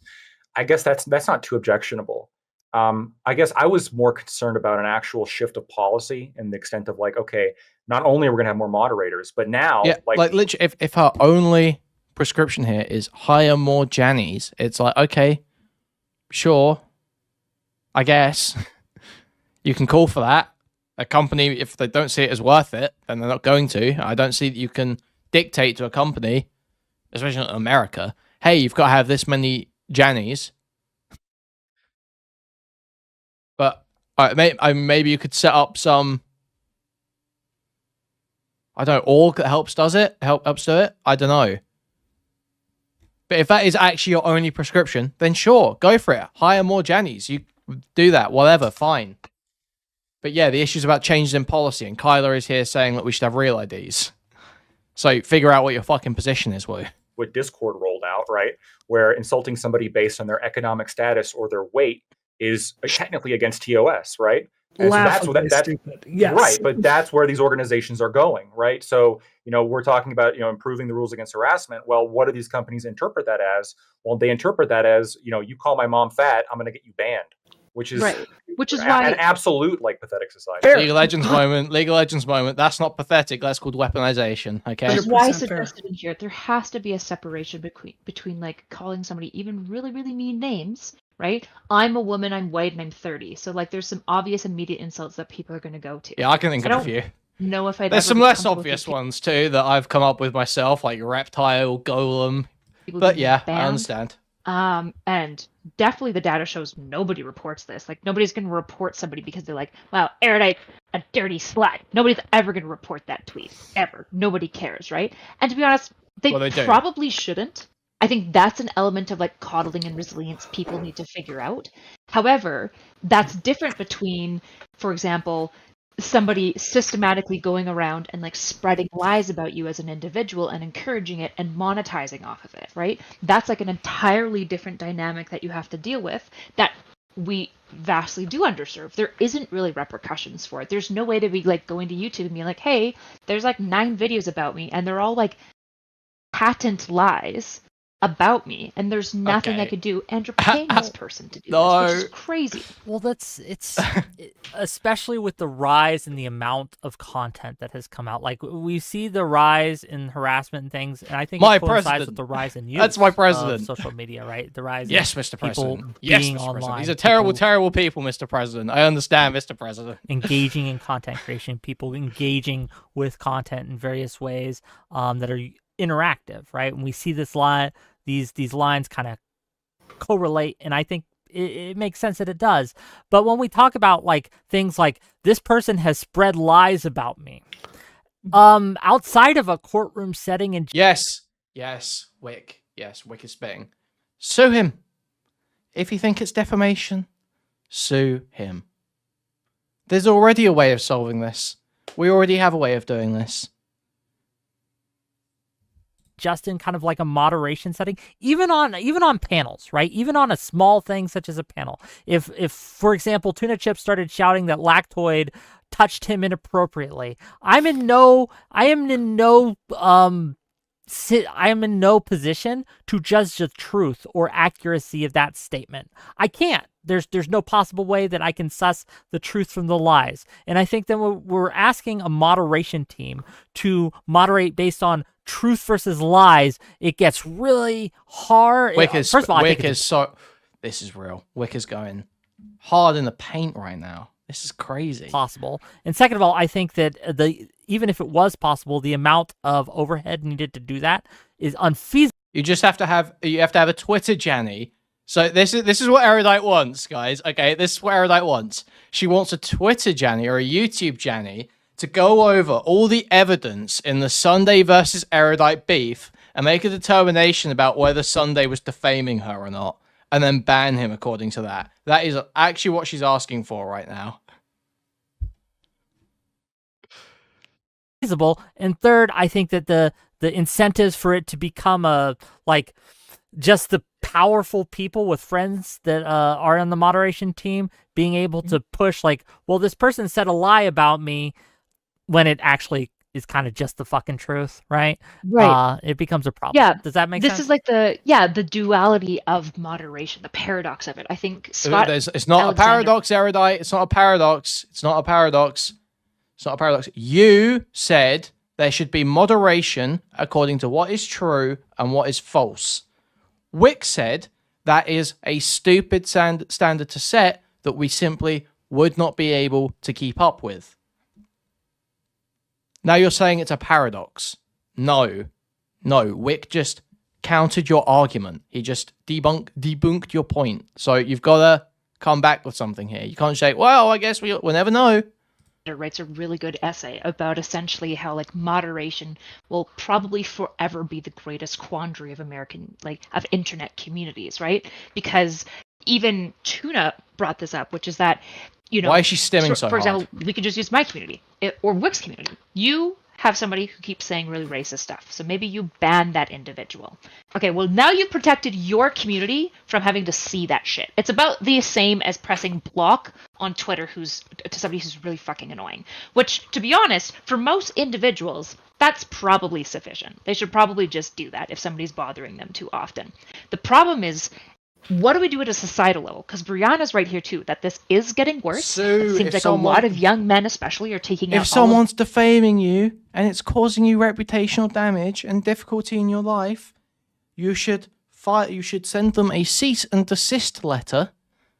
You send a cease and desist letter. Something you said you were going to do before. Sorry, I'll just remind everyone. She said she was going to cease and desist Sunday. She didn't.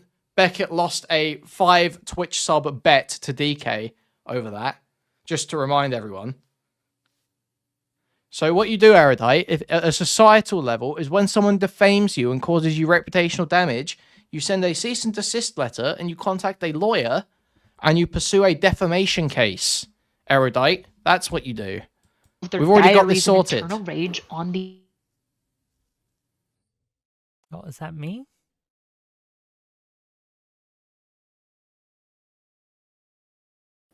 Oh, we had a stutter. Oh, it was quick. No, we're good. We're Thank good. God. It was just a Discord stutter.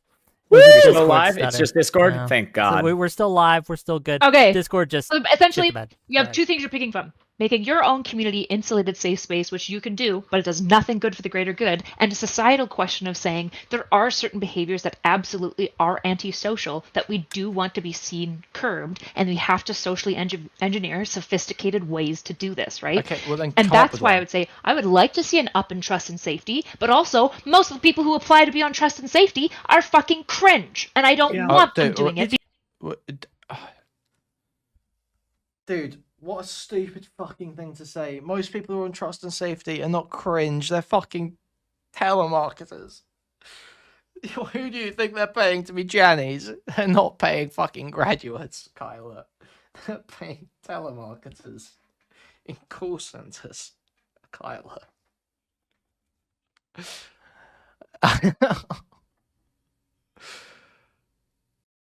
I'm losing it. I can't, dude. She's so retarded. I don't understand. This isn't actually a response to Wick's point. Wick said, no matter how much you increase trust and safety, it is an absurd standard to put on them that they should have to go through the details of each drama that someone reports and determine whether it's truth or lies so that they know whether to ban someone. That simply cannot scale. That method cannot scale. Very clear point. And now she's saying, so I would like to see an up in trust and safety, but we've got to socially engineer a complex solution to this problem. Okay, then come up with a different solution. Because just upping trust and safety doesn't actually address the point that you're raising. Because they're the exact people I would never moderate. Did you guys see the Google trust and safety person for children put out a bunch of tweets about how actually the rape was actually okay about the October 7th? Oh my God. I don't think they were on the trust. Well, okay, for these if they're talking about these trust and safety councils, like the fuck, who was that? Wasn't there like a Twitch? What was the Twitch Community Trust and Safety Council a few years ago with a deer person on it? Safety team. To be clear, they were on the child. Weren't they on the child advocacy team? They were on the child trust and safety. Is that trusted? Is that trusted? I believe it was child trust and safety. But this is kind of like the point, right? That the people who are drawn to these positions, right, the positions of power, and this is power, tend to use it as a way to like unironically just harass people. Okay, but this is a retarded point though, because ultimately, the way to solve this is to have more robust like policies and criteria for who you put in these positions and what these positions can do and what oversight there is. Like that's all just a structure issue. If you're hiring the wrong people, that's just a process and structure issue, right? That's not like some broad societal issue. or even something that's worth really discussing. It's just sort of like a thing. Oh, listen, look, the process they're using to get to hire these people is obviously flawed. So okay, yeah, I can agree with that. But that's not. This isn't a complex thought. The dear person's ex has Woo's job now, right? I don't know. They don't like this. Tends People to be the say- case. Can I challenge that? As Please. what Like mass I would, reporting, right? I This would is a bet. thing. I would bet a lot of money. I'd bet a lot of money that I have an exponential more. I would bet a lot of money that I've spent a lot more time talking to trust and safety teams than anyone else here. Oh my god. Oh my god, please.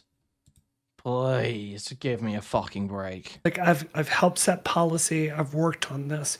You can believe me or you cannot believe me. Don't care, but stop leaning on your experience and make a real point. Stop leaning on experiences and make an actual point that makes sense. Retard. There are definitely cringe SJWs out there. Look at my Twitter. I blast them every single day.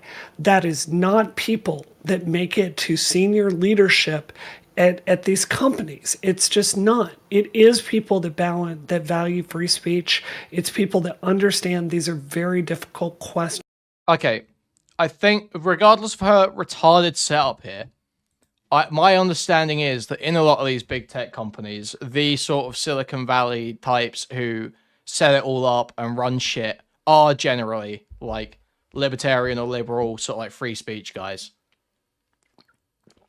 Didn't Zuckerberg have like a bunch of meetings with Ben Shapiro a few years ago?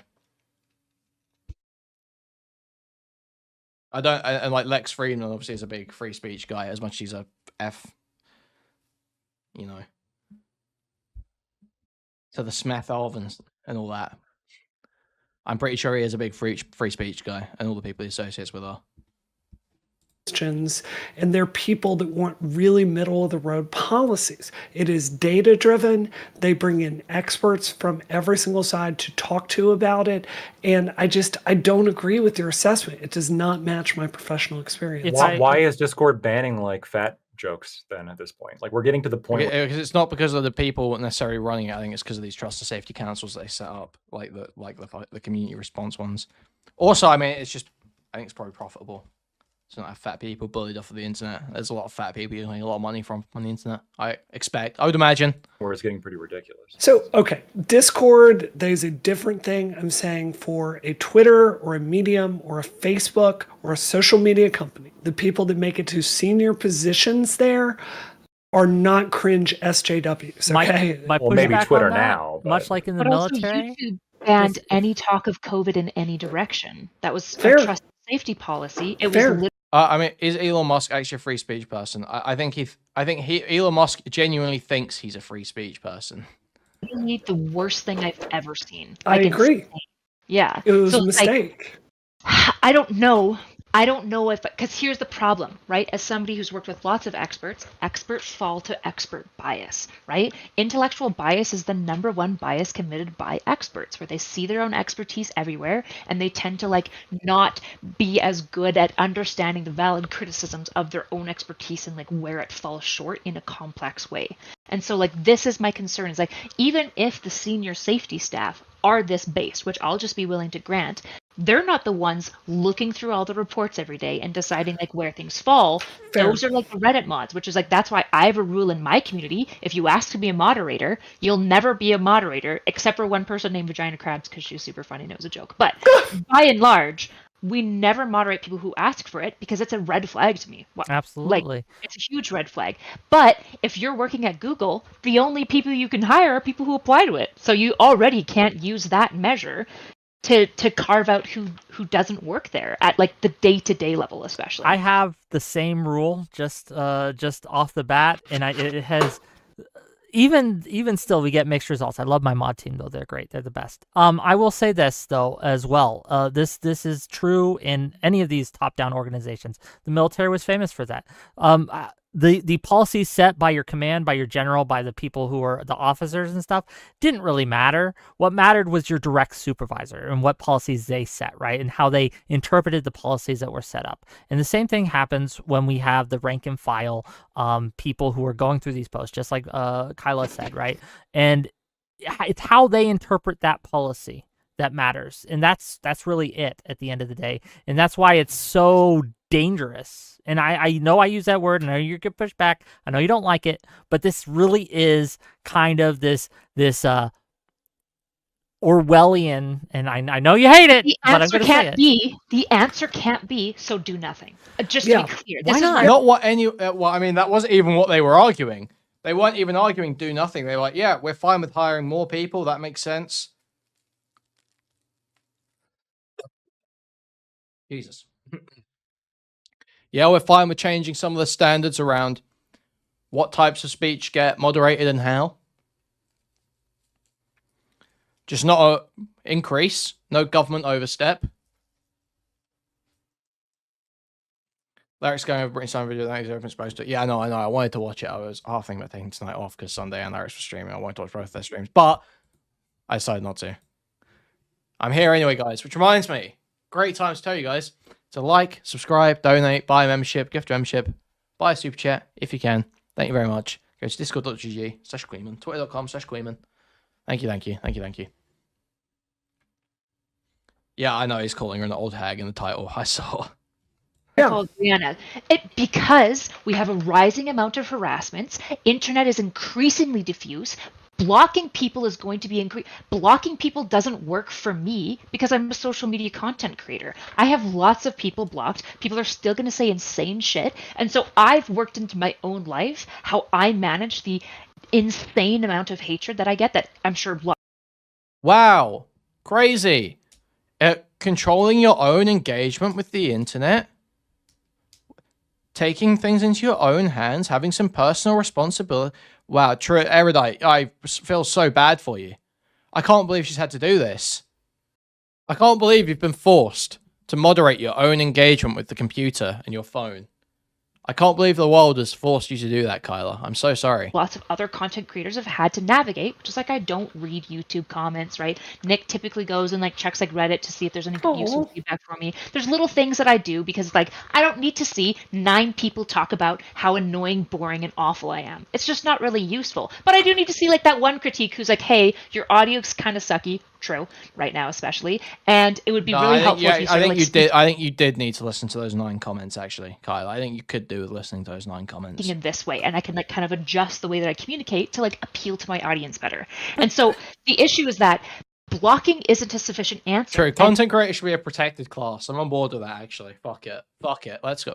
Fuck it, we ball. As people are more and more online, blocking is increasingly not a good answer because if your SEO, for example, God, I learned the most toxic way to troll somebody and fuck with somebody by the SEO of their name. So whatever, KylaTurner.com, and fill it with a bunch of bullshit about them. That way, every time they apply for somewhere using their legal name, guess what's on the top of the SEO? It's usually the .com, and guess what's on there? Whatever their harasser wants there.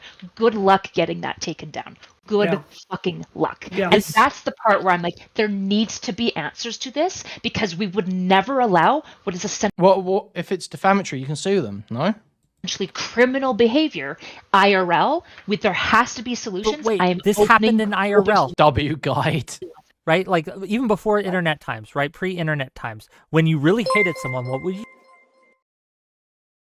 you would do is you would call the power company. You would say, hey, I'm this person. I live at this address. We're going on a vacation for a month, right? We don't need our power for this month. Can you turn it off? And you would do things like that. We had phone pranks, all these ways to mess with people. And you didn't have any moderation tools. Were they illegal? Yeah. Did you get caught? Nah, not. I've covered all the super mega stuff there is, but Chad watched my fucking coverage of the Ethan celebration stream, which is like dog shit old content, but the most popular video on my channel. And literally like precedes me for some reason because it's the only record of that stream. It's the only archive of that Ethan stream. Not really, not usually, right? But at least it was illegal. At least there was that threat. Right now, it's not even illegal. It's Hold not on. even that. Well, so you can make an argument that like if you made a fake website that was had lies or defamation, that you could take action to get rid of that because it's In America, defamation. maybe. In Canada, Well, you can't. You have to have a well, monetary loss for defamation. move So to a there's big country. I don't know what to tell. Like in America, we got this principle. It's really based. Sure. I like Also, it. good luck winning that. I know. I agree. You can. Yeah. Well, we can argue. We can talk about like maybe we should make it easier to like take down websites that have like blatant misinformation, like in terms of lies about somebody. The website, right? You have to prove who owns it in the first place. Well, any good troll who's trying to do this is going to use a VPN. And my understanding. Wow. My understanding a VPN. So how will you ever find out? How could you ever possibly find out who owns a? If they used a VPN, like who is protection to? Google. What is a subpoena? Probably make like to the host service of the website. You could probably make some sort of you could send a communication. Hey, this site that somebody is host or you're hosting this site and somebody is running this website off of it. It's full of defamation, and so I'm going to be taking legal action. I think you probably could get websites shut down that way, especially these kind of like bullshit ones. If not, go to hosting providers, ISPs, like we can have a conversation about how that should be easier. But the thing that you mentioned before was like mean comments, right? How we got to go through all these mean comments. Somewhere along the line, there's some accountability that with legal action you can push for almost all. If they're actually doing something illegal, you can take legal action usually. In order to find the good ones, and in some way, while that I agree with you, it might suck, or at least take legal action far enough to where it pushes certain people into taking shit down. People be mean, and I try not to be mean just out of being mean. I think kind of pathetic people do that. I mean, I'm not to some extent, moderation of being mean. That's to some extent, right? Well, exactly. But I mean, if where it feels like a lot of moderation of defamation. Which is like fucking impossible. Or going right, like if I'm going through a comment section and people are like 8 people are calling me ugly and fat or whatever, like I'm sorry, but there's a reality of when we're public figures, like going back to the Trump example. Can you imagine how ridiculous it would be if like Trump was saying all these people writing mean things about me? This is awful. Why are they doing this? They hold on, just to interject. Trump has said this. Trump is famous for taking to people like Bill Maher, who called him an orangutan, and he lost. Court, lost multiple times for that. Yes, which is good. Do we think he should have lost? Do we think he should have lost, or should he have won? I mean, Bill Maher was being pretty mean, right? Yeah. All right, so this is what I find so funny. Dude, it just barely any relevance. This clip is so good. Why am I still getting hate? Why? Frustrating about this topic sometimes because it's like we've got all this great research that we did before the panel and it defaults to this same conversation we've been having for a really long time that doesn't get us anywhere for making better policies. I understand the argument about this fear of overreach. No one here is arguing, Kyla's not arguing that you don't have to deal with mean comments as a public figure. I don't even report, I would say, about 50% of the death threats I get because they're not specific and credible enough to get law enforcement involved. So I don't know. For the sake of the argument and just show good faith, Lactoid, I will say that I think the progressive movement, which is flawed in ways I've been very public in admitting lately, I do think we've gone way too far on all of this. It was a mistake for Destiny to get banned for Twitch by what looks like saying trans women should not participate in professional.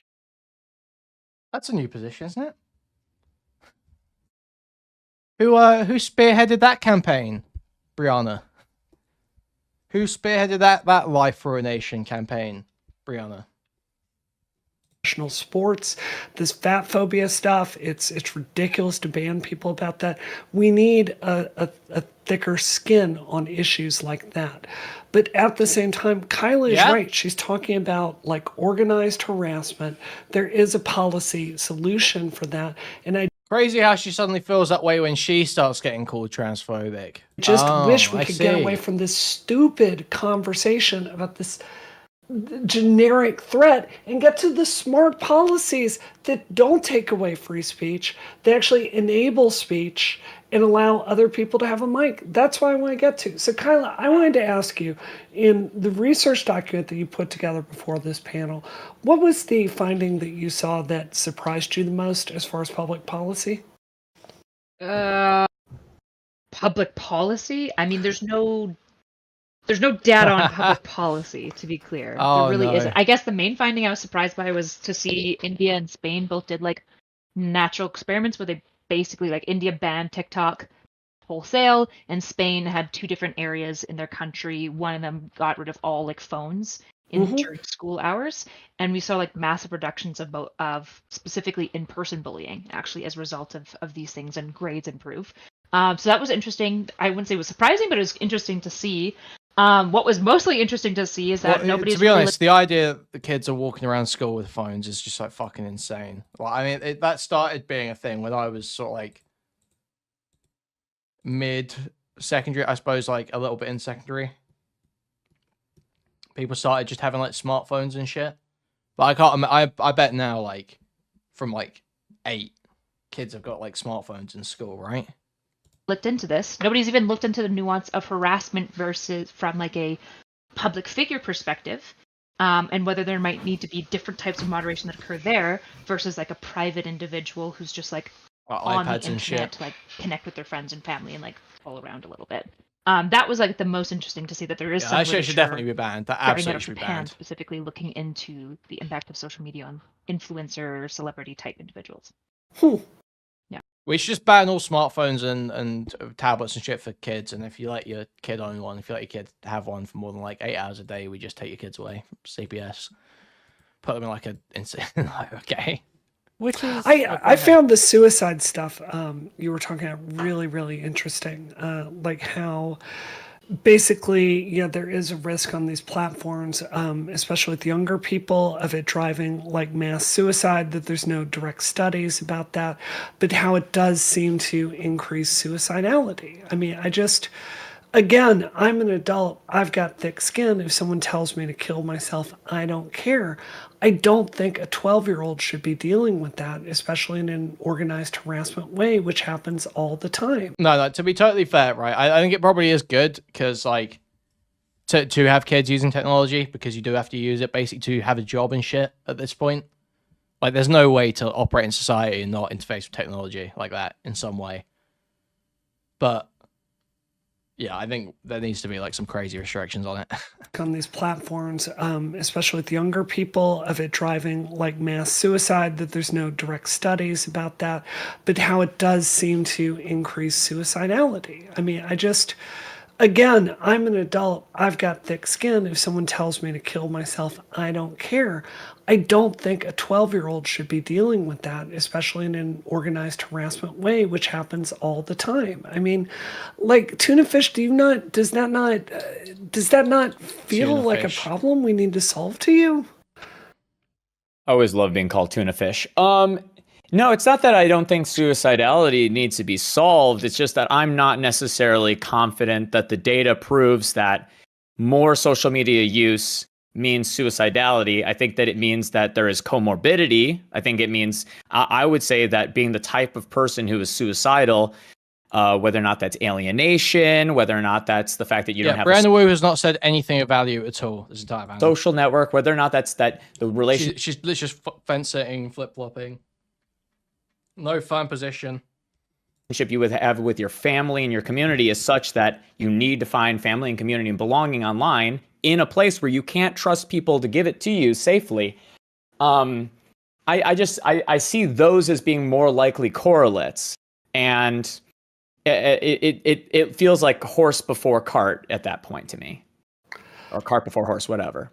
I mean, we do have like robust research. And some people would argue that it's not true, that social media unquestionably is causing mental health problems. Unquestionably, just broad social media usage. Oh, yeah. So the issue is that if social media increases a whole bunch of predictive factors, I don't think I've seen the data looking into predicting specifically suicidality with number of hours. I wouldn't be surprised to find at all that these things would trend together. Does that mean that it causes I mean, maybe to some degree. Probably what it does is it causes the mediating factors to get worse, right? Alienation is absolutely increased by social media. Sense of lack of belongingness, sense of hopelessness is absolutely increased. There's nothing worse than 19-year-olds trying to figure out how to solve Israel and Gaza on their own in their own little heads, and feeling so distressed about it that they're like setting themselves on fire and doing the crazy, stupid shit like that. Are you retarded? Wasn't he a fucking veteran? I feel like it's only a matter of time before we kind of see how damaging this is. And so I guess when you say like it's correlated, it's like sure, but the difference is, are we saying it's correlated in like an uninteresting way, like how crime and ice cream sales are correlated? What? Aaron Bushnell was ex. Oh, he was current service member, and he was 25. Yeah.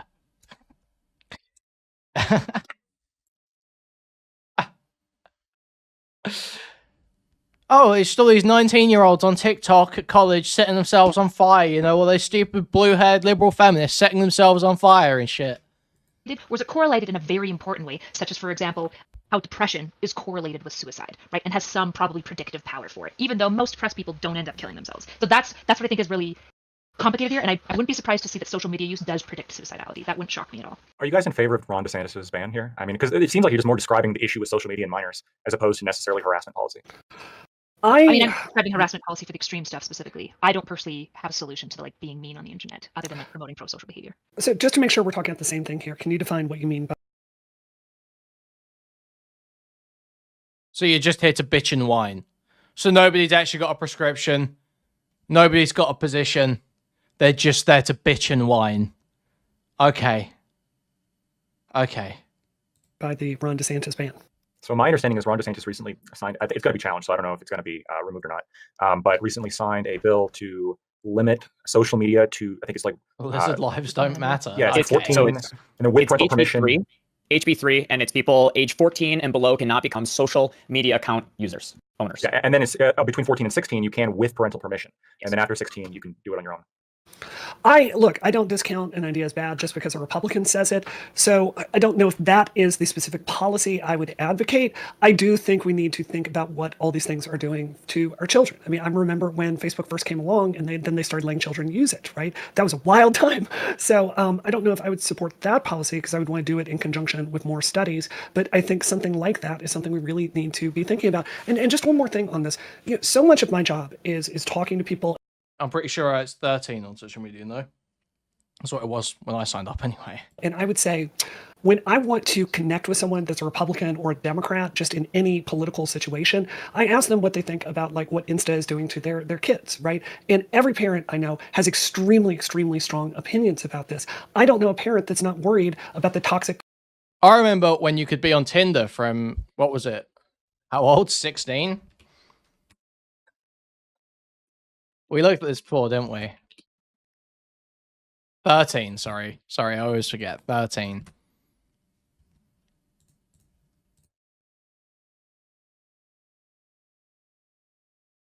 Tinder raises minimum age of app from 13 to 18.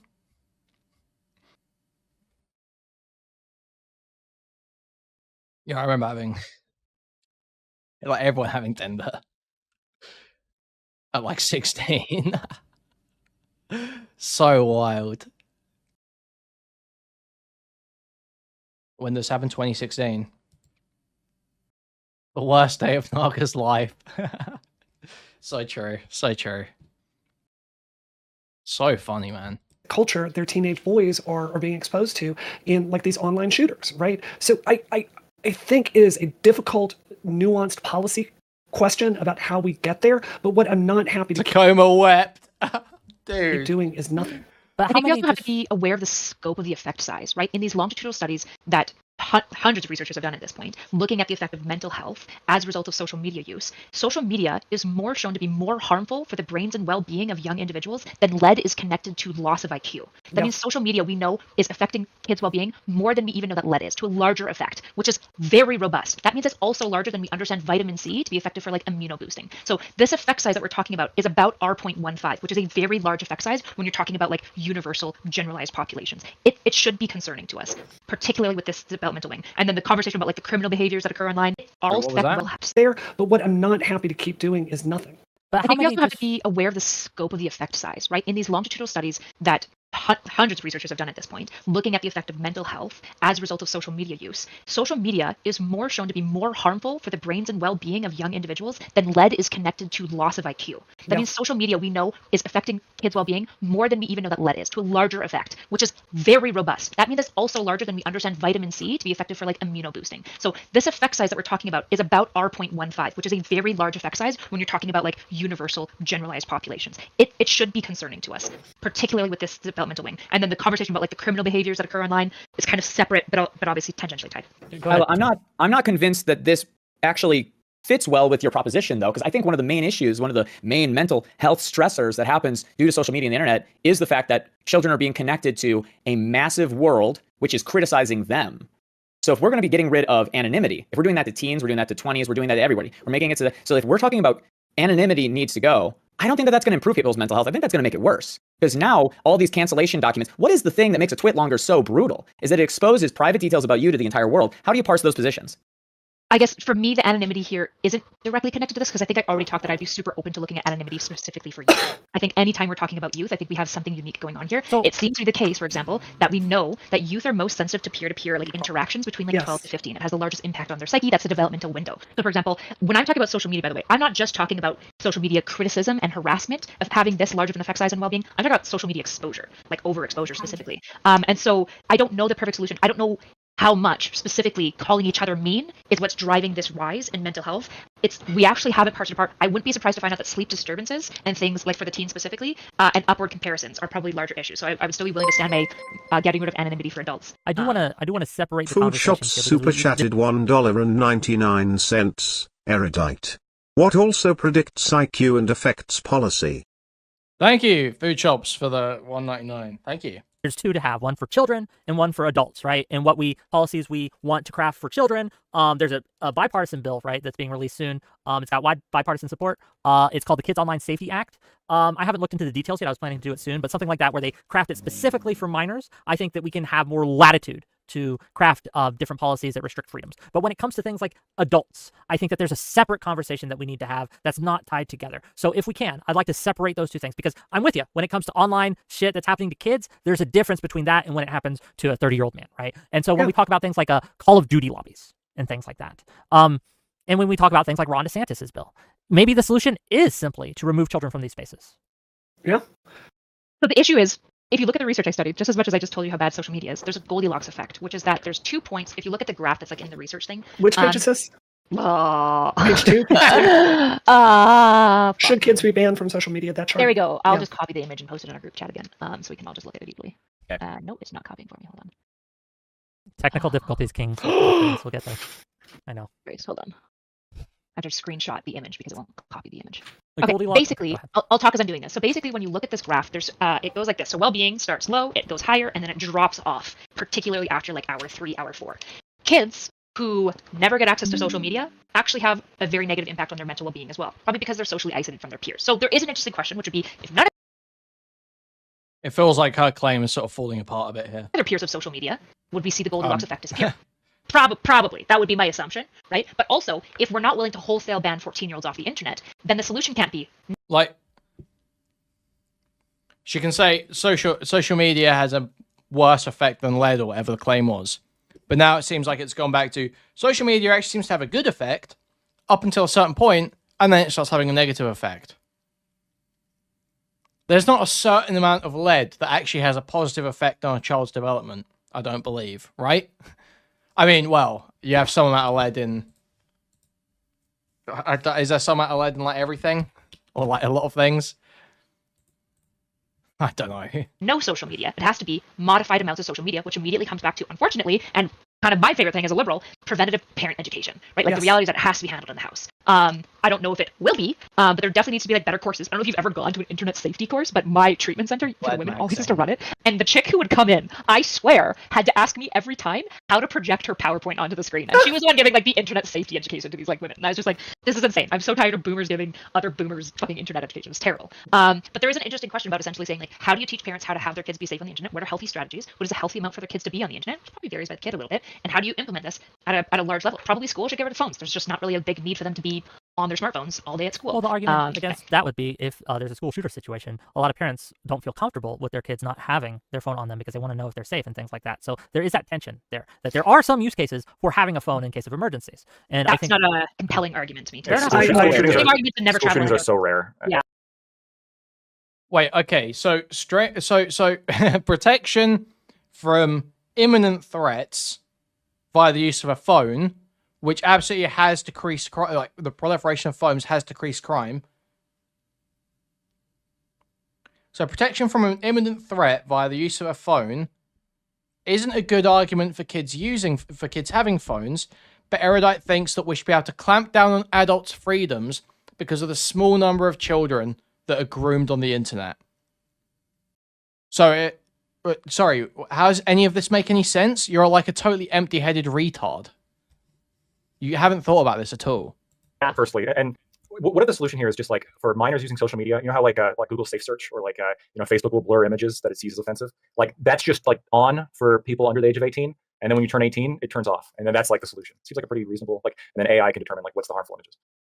Okay, on two angles here, I'm confused because on one, children are just going to lie, right? They're going to lie so they have access to the internet. But beyond that, if the websites create workarounds, were you guys not smart enough to get around these workarounds as a child? Did you not know about Tor browser when you were like 16? Did you not figure these things out? If it wasn't around, I mean, we have some people that are older, but it's like kids want to have access to this stuff. Their older brothers, their siblings. I was taught very, very early how to get into the places of the internet that would have caused me to be a suicidal teen. Have you ever seen War Games? Have you ever seen this? That's what I was doing at 16, hacking BBSs like that. So. I was, I was in the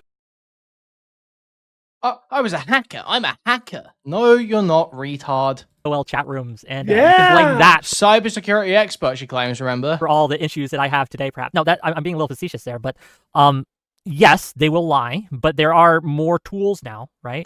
And I think that when it comes down, so here's the thing, like I'm all for this, but like I'm all for people, you mentioned, Brianna, you mentioned earlier how when you talk to parents, one of their main concerns is the stuff that they're exposed to online, such as in Call of Duty lobbies and on their video games and on Instagram and all these things. How many of those parents that were concerned limited their kids' screen time? That's my question.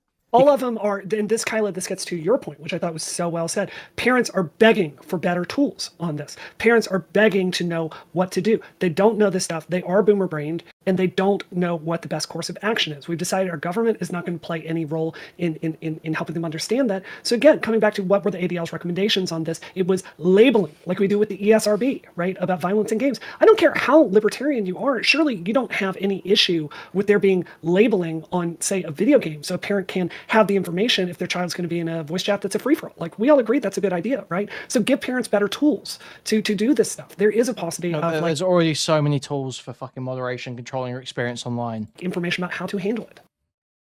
I want to know what those tools would look like, because depending on what tool it is, I do think that there are great opportunities here. I just gave you one, the SRB. I just gave you one. Sunday, I'm churning this content out. We're doing this. The Google Images Safe Search, right? It blurs everything that detects as bad, right? You just install that on social media sites for under 18-year-olds. I feel like this could just work. If we're talking about like 8-year-olds or 9-year-olds, that'll work. But the ages when people are at suicidality due to social media use, these are the ages when people are figuring out how to use their Samsung smart fridge to send a tweet. Like kids will, I'm having difficulty understanding how in an increasingly diversely technological world and house place, that parents are going to be able to implement these tools across all of their technologies in the house, in the school, at other people's houses. I just think kids are going to find a way. There are like, aren't there now like third-party companies that are coming out with programs that essentially will like do stuff like integrate apps and unify parental control settings across all shit? Like that, there is shit. There's solutions for this. There's so many solutions for this already. Chip, even if that's the case, do we not think that there is a value in putting up extra obstacles? It's because not all the kids are geniuses like us, gang. So I'm gonna give you guys a secret here. Some kids are retarded. Okay, it's just true. Okay, and we can protect them. And I think maybe we should. Would that be? And parents are going to be able to see it better too. Like for example, just because some kids sneak into bars doesn't mean we don't card. Sure. There is no policy you could ever pass that's going to stop 12-year-old boys from looking at boobs, right? But there are some common sense things you can do to make it a little bit harder for them to see like hardcore BDSM, like 30 gangbang, like whatever, right? Just because something is not 100% effective does not mean it's not worth doing. Sure. I guess when I think about this issue, and maybe I'm wrong here, when it comes to the quote retarded kids, the first thing that comes to mind is retarded parents that don't care. When it comes to suicidal children, I'm thinking about chronically online people. I'm talking about people who will, like, are we going to ban GitHub? There are going to be people making counter technologies for this censorship, and they're going to be able to just find it pretty easily. Whenever, like, the nature of the internet is such that I only imagine two possible directions. The tools aren't strong enough to affect the people who are really the people we're trying to get to, or the tools are so strong that we all consider them unreasonable. Hold on. I hear you. Does anyone think that keeping kids in adults in separate spaces is unreasonable? I don't. Not that it's unreasonable. I just don't think it's possible. Not to 100%. I agree, but we can work on the margins here. I mean, yeah, I agree here. Yeah, there should be probably some segregation. Well, I mean, it's as close to total segregation as we can get between any engagement between kids and adults. But I think the only way to, oh man, it's just so difficult. Like I felt the way to do a lot of this shit is to have these kids learn how to use the shit from a young age, and have it be like almost like I could see a world where you could have like a partnership between Facebook and the school, where kids in the school can sign up for a Facebook account, but it only allows them to communicate within the school with other kids from that school. Like I could see shit like that working. But intranet stuff, right? But I feel like, well, okay, kids aren't using Facebook now, retard, obviously. Dude, listen, it's been a long time since I was 13, okay? A TikTok that only functions within the school or only shows school-permitted content, where they can sign on. Or YouTube Shorts, YouTube Kids. It's only school permitted content.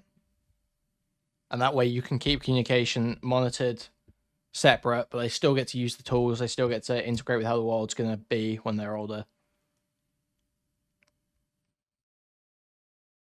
Advocating for the slap from Victorious. Unironically.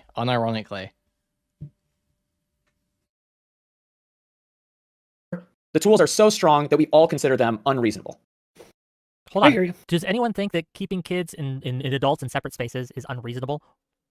I don't. Not that it's unreasonable. I just don't think it's possible. Not to 100%. I agree, but we can work on the margins here. But I want to talk for the last portion of this. I want to move away from the children and talk about the adults, because as adults, as content creators, as people who are in the online space, even if you've never streamed a day in your life, all of us, every single person, faces harassment. Okay, Andy, I understand the sentiment, but pretending that seeing some book that's about fucking, I don't know, whatever weird trans stuff they've got in some kid's book is anywhere near as damaging as like the constant barrage of geopolitical, social,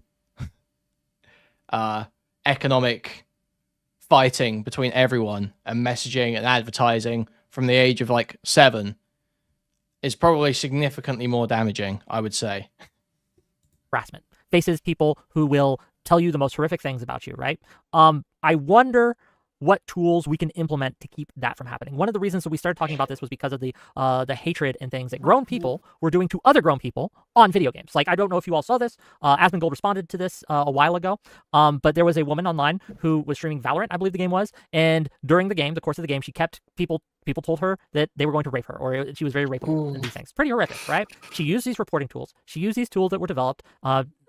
Nothing happened. This person's still playing ranked games. What do we do about that? Can we switch to that for a minute? What would your They were blocked? People saying that were blocked? No, they weren't. I don't know if they blocked them, to be clear. I don't know if they muted them. I am unfamiliar with Valorant specifically in their tools, but I imagine that they have muting tools. But that is a question, right? Should she have not just muted him and moved on? So one of the problems I found in the space over my career, Whick, is these companies love to do window dressing for a problem, but they tend to not measure how well things are going. So one of the courses of action, like if we're looking at lessening the amount of anti-Semitic slurs that people are getting, like really explicit, like, you know, just imagine something wildly anti-Semitic. Why are you so invested in the Jays? Stop talking about me. Why are you on my dick on the daily, on Twitter, on Twitch, on YouTube? You on my dick daily, talking about the Jays. You ain't one. Why do you care so much? Why are you so invested in people saying anti-Semitic shit to you online? Why do you care so much? like I'm saying here, that would be very, very TOS and include a death threat, you've got to measure how well that's actually working. Like, are your tools actually working? So this is one of the reasons the ADL Policy Center for a really long time has advocated doing audits, independent audits, to see how well these are doing. And I would like to see those numbers put out publicly. We've seen this with Twitter. Elon Musk will talk about how much, how great his trust and safety team is, but it's all internal numbers. We've got to trust his reporting on that, and I don't. So I think just like pressure to basically have external independent auditing. I think that's really a mythical hero creature made of clay. Important. Comments? Any other thoughts on this? If not, I mean, we'll go to super chats. I mean, if we're just talking about like pressure to moderate more, if that's kind of the crux of what we're concerned about when it comes to this shit, I'm fine with terms of like moderating more for illegal conduct. I think that's kind of where we have to look. But if I want to, for example, like let's say I want to have like a place where anti-Semitic jokes are being made, like I believe I should be allowed to do that, right? I mean, do we agree? Yeah, I think we've stipulated this many times. So we could make a I hate tuna chip subreddit. I could make an I hate tuna chip Discord, and that wouldn't be harassment though. That feels harassing. It's not necessarily that it wouldn't be harassment. Right, this is the issue with like even like criminal or civil law, is that like when does defamation occur specifically? This is where I think our courses are actually super useful. This is why I always talk about specifically with adult to adult online stuff. There just has to be an then sue expansion of what we consider criminal on the internet specifically, because that's the Wild West. The fact that like only a couple states have revenge porn laws is kind of crazy to me. And so like what would be wonderful is that these courts would do a really good job of outlining when it's just like being a meanie bobini on the internet and saying a couple of like awful, to be clear, awful things, versus when it constitutes criminal levels of online harassment. I think that would be a really interesting thing for the courts to manage, and I don't see it as outside of their scope of being able to do. What is outside of their scope probably right now is effectively finding these people, charging them, and bringing them to like justice. A comment. Are we talking about just real quick? A comment on the video game thing that was made in my chat, and if true, it's an interesting wrinkle into this. One of the reasons in Europe that you can't moderate voice chat is because there's rules and laws about storing voice data. So the government can access, people can't access. Oh, that's so fucking epic. That's why I don't get banned on Overwatch. I need to alert DK and Stylo that the EU voice chat is free reign. We are so back. We are so back. We are so fucking back, man. You can't moderate EU voice chat. EU servers are untouchable. The EU is like Israel for gamers. And you can't store it, right? You can't save it and things like that. So there's no real way to. No, but I'm pretty sure we still do. We still not have the G? Do we? Is that not all? It's still the same servers anyway. Topher. It would be the EU servers don't get moderated, right? Because that's where the data's stored. Yeah, they won't have like most games don't have like a London server. Also, I think a lot of those data protections we still have, no? UK regulation on storing voice data. Well, we still have GDPR, obviously, but yeah, I'm pretty sure it would still be the same. I think pretty much all our data protection stuff is just the same as the EU's anyway. To prove if you're being harassed on voice chat, things like that. You have to be in the room at the time. Yeah, I do wonder. America's is better. I don't know what to say. Yeah, I do wonder to the extent of privacy, right? That's like one of the only base things about the UK and the EU. I was saying this earlier. The hate speech shit is so cucked, but the data protection stuff is just so epic. If you could get both of those, if you get like the free speech of America with the data protection of Europe, that was like as good as the internet can get for a consumer, really. Is there a concern on that? Like a regular I want to user. pass it to Woo on this, and then I want to get Tuna Chip's thing. Then after Tuna Chip goes, we're going to go to Super Chats, and we're going to go to closing. Please tell me Kuihman knows about Brianna Wu's Art of MLK. No. And we'll go to call-ins after, so go ahead. Before that, if I can, I've got a thing that I want to do as an interjection, but I'll take that with my statement. So. Okay. Okay, no, I think that's well said, Whick. I don't really have a follow-up on that. I think it's, I think most people that followed GDPR being passed came to the conclusion it was a hastily written, poorly designed policy that did some good. A thing that I want to do as an interjection, but I'll take that with my statement. So. Okay. Okay, no, I think that's well said, Whick. I don't really have a follow-up on that. I think it's, I think most people that followed GDPR being passed came to the conclusion it was a hastily written, poorly designed policy that did some good things and did a whole bunch of bad things. And I think Okay, what are the criticisms of GDPR? Because GDPR is just fucking based as far as I'm concerned. This just seems like some reptilian bullshit that I'm hearing right now. Speaking in fucking tongues. Yeah, you're just a reptilian who is talking fucking nonsense. You're speaking in tongues. It's disgusting. Your skin suit is slipping. It's been GDPR is just epic. It's just epic. How GDPR is failing. Wired article from 2022. Oh my god. Fucking AIDS. Come on. Really?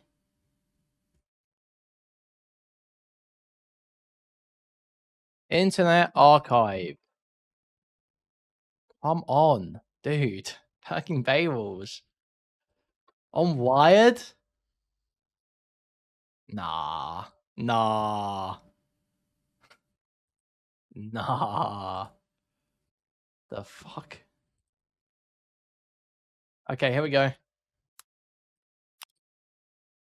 1,459 days have passed since data rights non-profit NOYB fired off its first complaints under Europe's flagship data regulation GDPR. The complaints allege Google, WhatsApp, Facebook, and Instagram forced people into giving up their data without obtaining proper consent, says Romain Robert, a program director at the non-profit. The complaints landed on May 25th, 2018, the day GDPR came into force and bolstered the privacy rights of 740 million Europeans. 4 years later, the NOYB is still waiting for financial decisions to be made. It's not the only one. Final decisions to be made, it's not the only one. It hasn't stamped out the worst problems. Data brokers are still stockpiling your information and selling it. The online advertising industry remains littered with potential abuses. Sure, it's not perfect, yeah. While some countries' regulators complain the system to handle international complaints is bloated and slows down enforcement, by comparison, the information economy moves at breakneck speed. To say that GDPR is well enforced, I think it's a mistake. True. It's not enforced as quickly as we thought. True. That's probably true. There's an enforcement gap. Okay, but that's not an issue with the legislation. That's like an issue with the process of enforcing it. You are built upon previous data regulations. GDPR doesn't ban the use of data in certain cases, such as police use of intrusive facial recognition. Instead, 7 principles sit at its heart and guide how your data can be handled, stored, and used. These principles apply equally to charities, governments, pharmaceutical companies, and big tech firms. I don't see what the issue is. I'm struggling to see the issue. It's not laying out to me what the problem is. This all just sounds like it's epic. But it needs to be enforced better. Okay, just the conclusions arc. I'm not reading the whole thing. Without some changes and strong enforcement, civil society groups warn that GDPR could fail to stop the worst practices of big tech companies and improve people's sense of privacy. So the biggest complaint is that it's not enforced strongly enough and needs to cover more shit so that big tech firms can't be sell your data for a bunch of money without you knowing about it. Okay, well, I mean, sure, not perfect, could be better, but like GDPR is that. It's such a better thing to have than anything that exists in America. That's not saying that it's like bad in any way. I'll take that with my statement. So. Okay. No, I think that's well said, Whick. I don't really have a follow-up on that. I think it's I think most people that followed GDPR being passed came to the conclusion it was a hastily written, poorly designed policy that did some good things and did a whole bunch of bad things. And I think you've just outlined one of the bad things. What bad things it do? Fair enough. Okay, gang. Let me read these super chats really quick. Well, the bad thing it did was stop your voice chat from being moderated. No, I would say that's a good thing. No, disagree. I would say it's a good thing. They'll come up with a bad thing, Woo. Because I'm not seeing the bad. I've tried looking. I'm not seeing the bad things. Woo. And then we'll get to the closing thoughts. And then, gang, for a little... It's hardly even criticism. It sounds like the article is saying we need GDPR, but harder. Yeah, I mean, I didn't want to say it because it's like it is a criticism. But yeah, that article was basically just saying, yeah, GDPR's good. We want even more. A little bit at least. We're going to take your call. So if you have big opinions on this, if you're sitting here at home and like, man... These guys, they've missed the point, or they should be talking about this instead when it comes to harassment, or I've solved it all. If you're one of those people, click that exclamation point, you type exclamation point Discord in chat, click the link, accept the rules, jump backstage. Yeah, exactly. The downside is like there's more cost involved for the companies to actually process the GDPR requests or comply with the principles, right? I'll pull you on for a little bit. Probably do it for another 20, 30 minutes. But let me get these super chats, make a little money. Here we have watched them, Mr. We'll have N-word debate, yeah. Go. So, $10 from Pondering Politics to say, remind Lactoid, Trump has actually said shit like that in regards to the, oh my, they should harass me. They're all harassing me. He also says he will use his DOJ to go after MSNBC. Thank God he'll vote Biden this year. So thank you for the $10. I'm sure we can have a panel on that on another day. Lactoid. I didn't know Trump was a progressive. It's crazy. I'm surprised you guys aren't voting for him. I'm assuming he meant you're voting for Trump. He was Biden, I should say. I think he's implying it. But let's keep going. Rude Mudcrab for $10 says, really happy Brianna could sponsor this panel to cover her current personal issues. Looking forward to next week's panel on Do Those Heels Make My Butt Look Bigger? So first of all, she can pay me money anytime she wants. I'm okay with it. But second of all, this isn't a personal issue. This is happening to everyone at all times and in all places to varying degrees. So I don't know. Thirdly, I don't need to wear heels, bitch. I'm 6 feet tall. I'm good. Hey, there we go. Jesus. $2. Jesus Christ. Oh.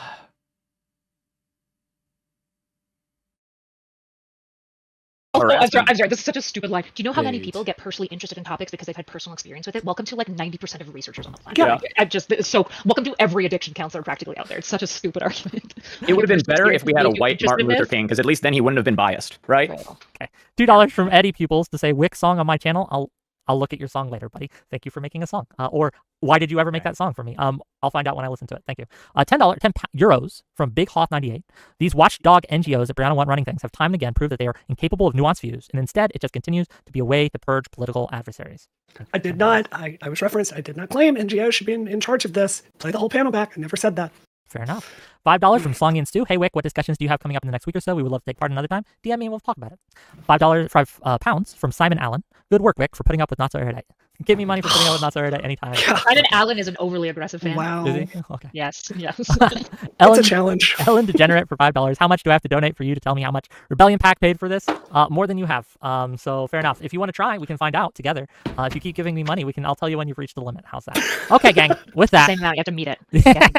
Yeah. Well, it's like bring the trailer rules. I love Whick, it. before we do our final statements, I made something in preparation because I did want to underline. I bet Whick got. I reckon Whick got $1,000. I'm feeling $1,000 for this panel, you know. I'm feeling $1,000. This was Woo needed this one. This was a nice little support session for her. This was a mental health break. She needed this. This is for her mental health. She needed this. And where technology is going. No, I want to make my point clear in terms of why I don't think that this is capturable. Because the technologies we're aware of, the government's aware of, any regulating body will become irrelevant by the time that they get passed. Kyle, I think that you're going to want to be here for this. I'm listening. I can hear you. Okay, Sorry, what is it? Okay. Is it? Well, I'm worried. I'm concerned, but go ahead. Don't be too worried. I just pulled together a little song using some of the new AI technologies. I saw a tweet that came out recently where people were talking about how children are using Suno to make songs to bully each other. And I thought, okay, what if we took all of the things that have been said about all of the content creators on this panel, except for me, of course, I'm in the protected class and this is the person making it, and we saw what AI would do in terms of making a song about it. So here it is. You're not so erudite. Yeah, that's an understatement. An IQ so low. It's looking like Nick's bank statement. Yeah. Spitting rhymes like the bloodline lizards, dark red in the American style. Calling the retard wrangler. DMing total strangers, asking them to be crazy in exchange for online favors. Sorry about the friendly fire. Gotta build my Twitch empire. Sunday, falling felt like he's the tea was on fire. Yeah, next Sunday up it's Brianna. It's the fucking suit. Strangers calling you a Jew. Don't you know?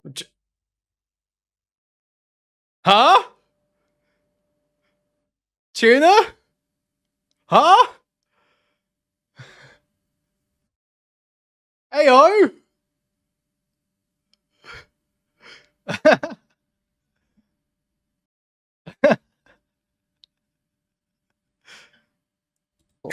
Hope you brought your checkbook. Learn the newest textbook. Hope you like this next book because it's going personal.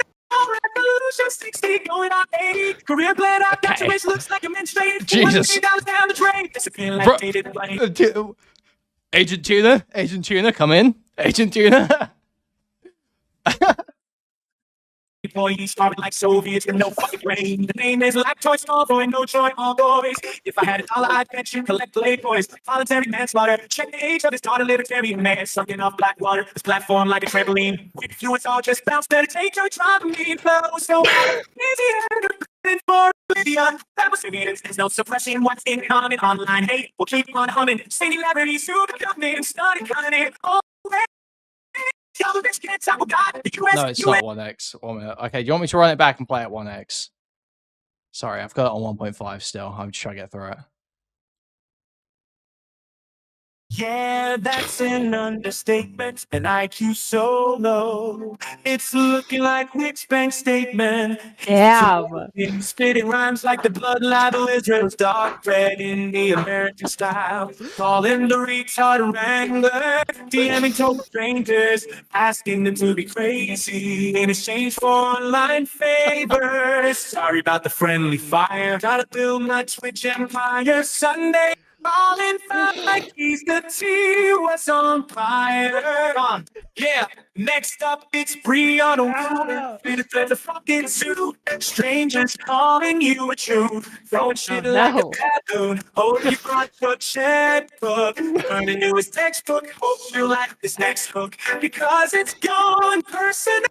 Revolution 60 going on 80. Career bled out, got your waist, looks like you're menstruated. $1 million down the drain. Disappearing like David Blaine. Boy, starving like Soviets with no fucking brain. The name is Lactoid Skullboy, no joy, all boys. If I had $1, I'd bet you collect Playboys. Voluntary manslaughter. Check the age of this daughter, libertarian man. Sucking off black water. This platform like a trampoline. If you was all just bounce, better take your Dramamine flow. So easy and for oblivion. That was evidence. There's no suppressing what's in common. Online hate will keep on humming. Singularity soon becoming stunning, cunning. Always. Y'all the bitch can't talk about the US, UN, almost time. Damn me, urgent, growing strong. I'm on your computer. We just play it on. Unplug your computer. Unplug your computer. Okay. You've won. Okay. You've Okay. won. I get it. I get it. We surrender. We surrender. Thank you. Dude. That actually was really good. Thank you to the AI Harassment gods. in video games is a serious issue that must be addressed. We need to enforce stricter policies on platforms, educate users on respectful behavior, and provide support for victims. It's crucial to create a safe and inclusive gaming environment for everyone. It was funny. It was good. Let's go to closing statements so I can get some call-ins. But that was wonderful. Thank you. That's going to count as your closing statement.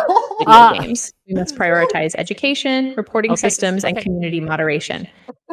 Empowering individuals to speak out against harassment, creating safer spaces, and holding perpetrators accountable are crucial steps in combating this issue.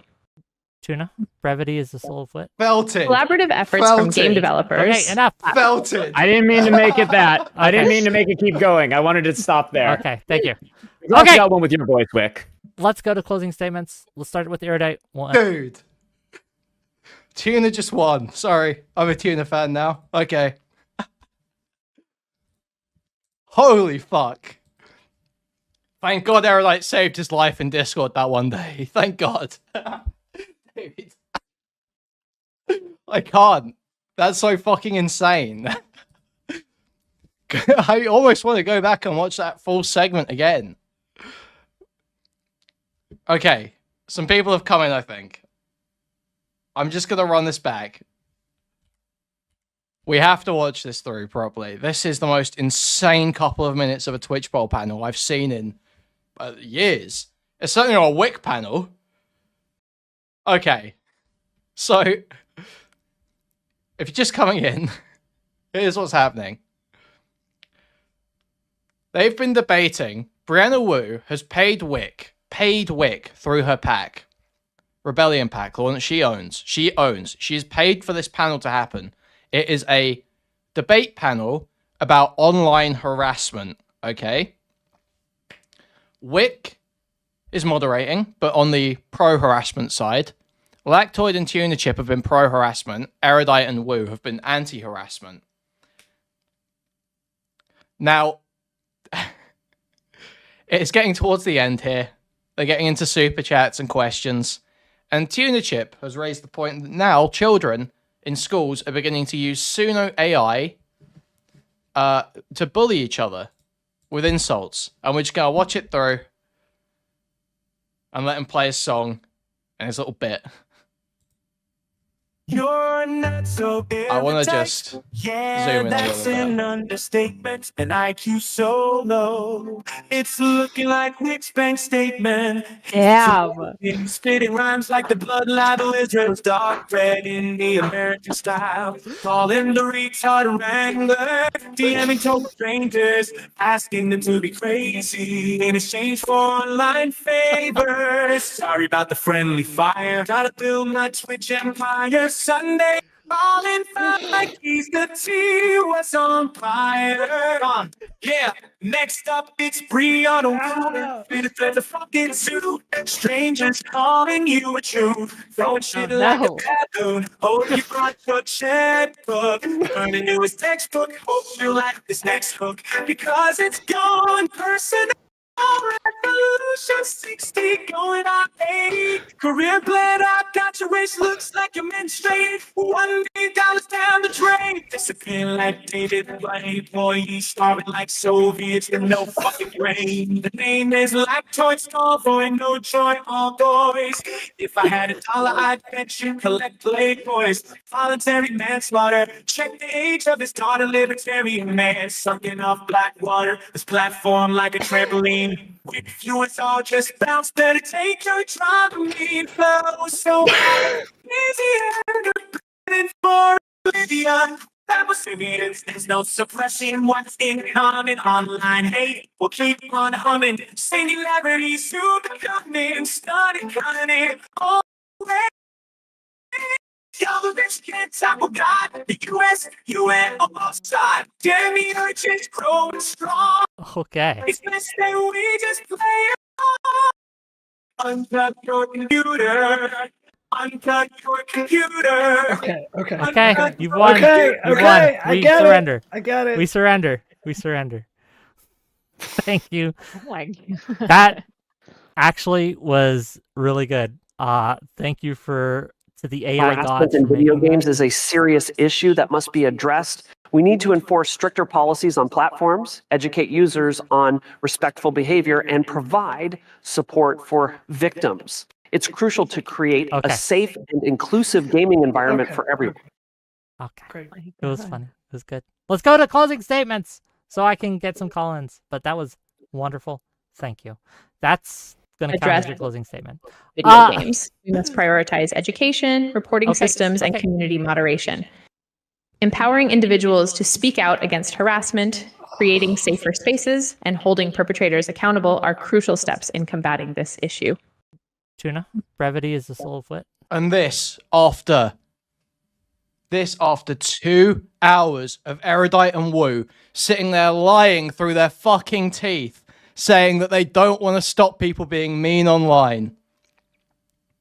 Just hitting them with those quotes is so crazy.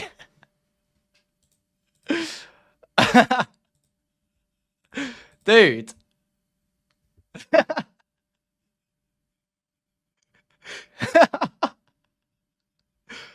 We will never work with Tuna again. Nope. 100% nope. Collaborative efforts from game developers. Okay, enough. I didn't mean to make it that. I didn't mean to make it keep going. I wanted to stop there. Okay, thank you. Okay. Got one with your voice, Whick. Let's go to closing statements. Let's start with Erudite. We'll end with Woo. Erudite, what you got? Close us out. I already did my closing statement. Basically, whatever that version of me said. Beautiful. True. I love it. Okay. Blacktoid, what you got? I think it's true that you can say anything you want as long as you put it in a song. You'll be okay. And actually, I think that this is the solution to all. Guys, stop saying bad words in chat. If you like what I had to say, you can find me at LikeToy TV on Twitch, Twitter, and YouTube. Check him out, gang. Thanks for being here. Really appreciate you. Last but certainly not least, Brianna Wu. Go ahead. I feel like that song was contradictory. Do I look like a troon or do I look like I'm menstruating? Feels like you need to pick one of the two there.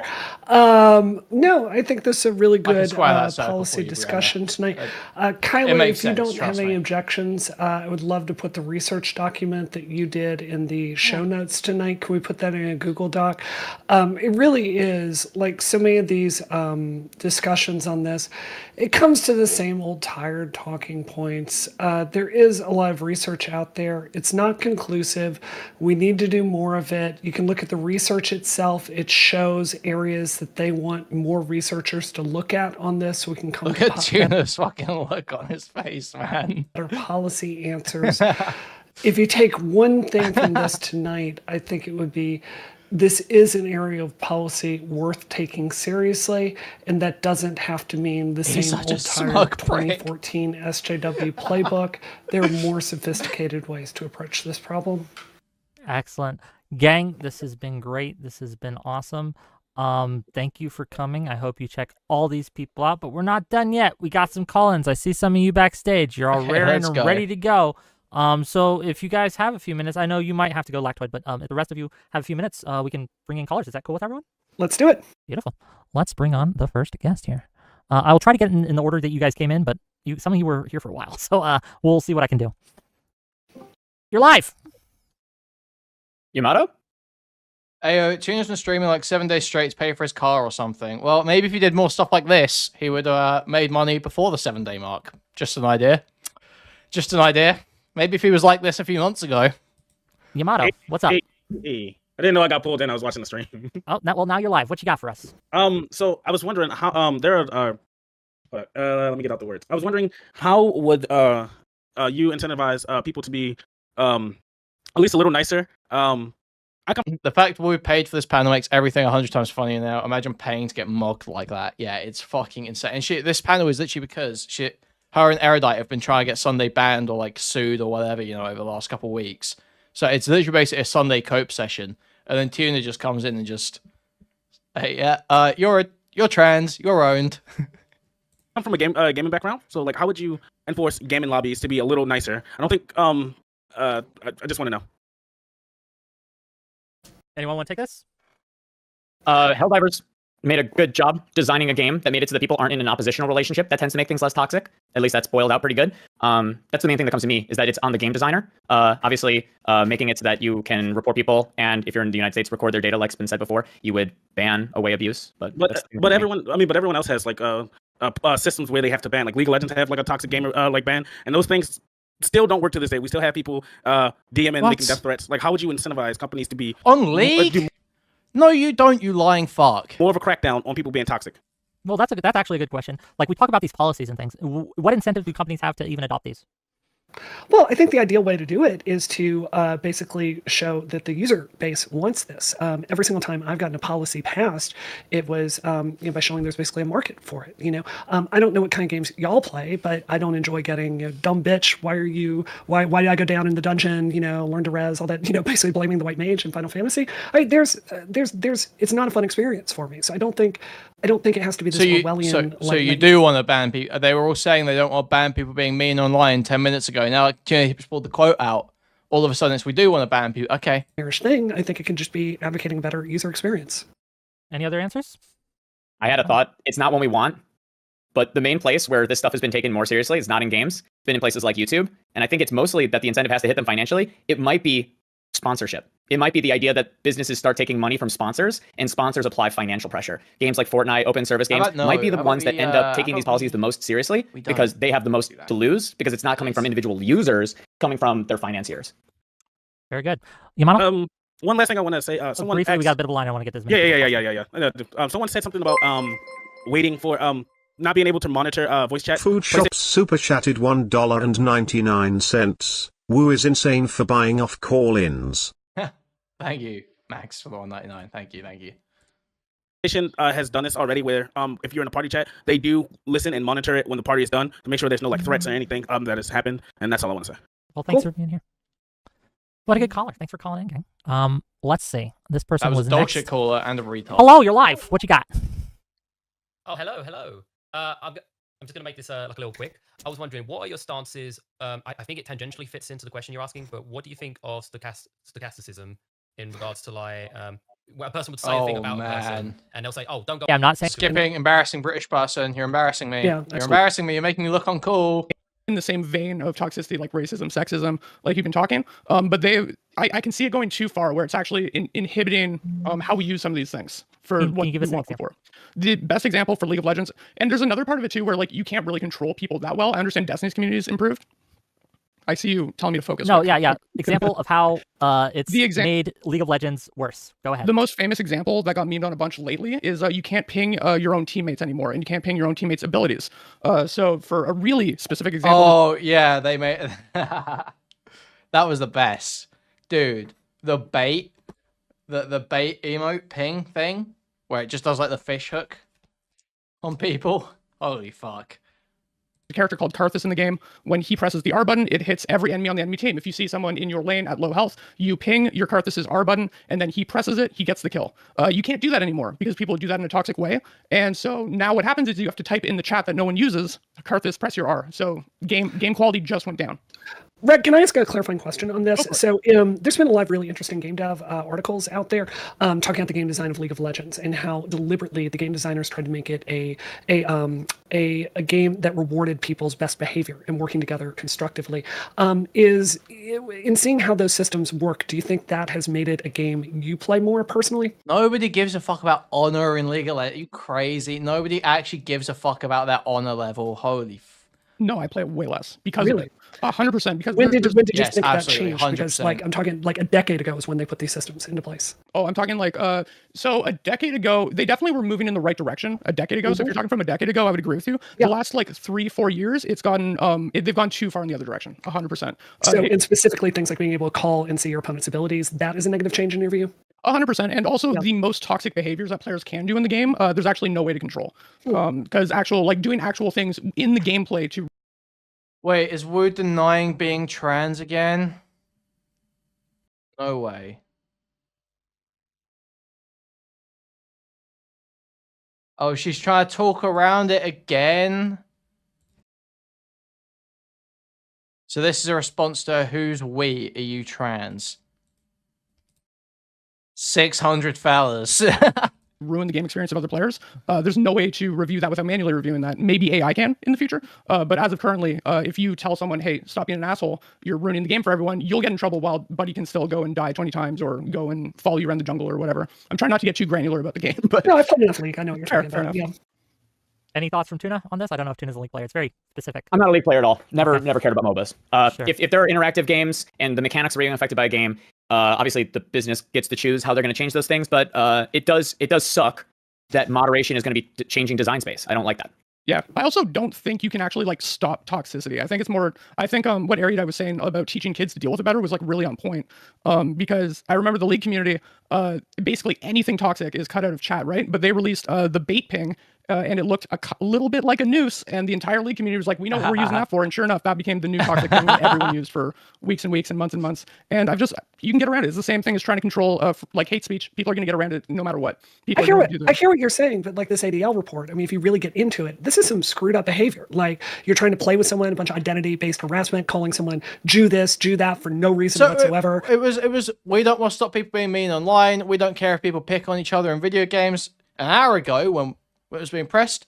Now all of a sudden, it's bully hunters, full-blown bully hunter. Okay, like changing your name to Hitler, following you around and shooting you for no reason. I mean, this is you can't. I don't want to play games where stuff like that. No one is trying to design it, so you don't have that experience. And I don't want to either for sure, but I just don't think. I think no matter what, those kind of people, they're antisocial people. Like Erudite was saying, we should punish antisocial behavior.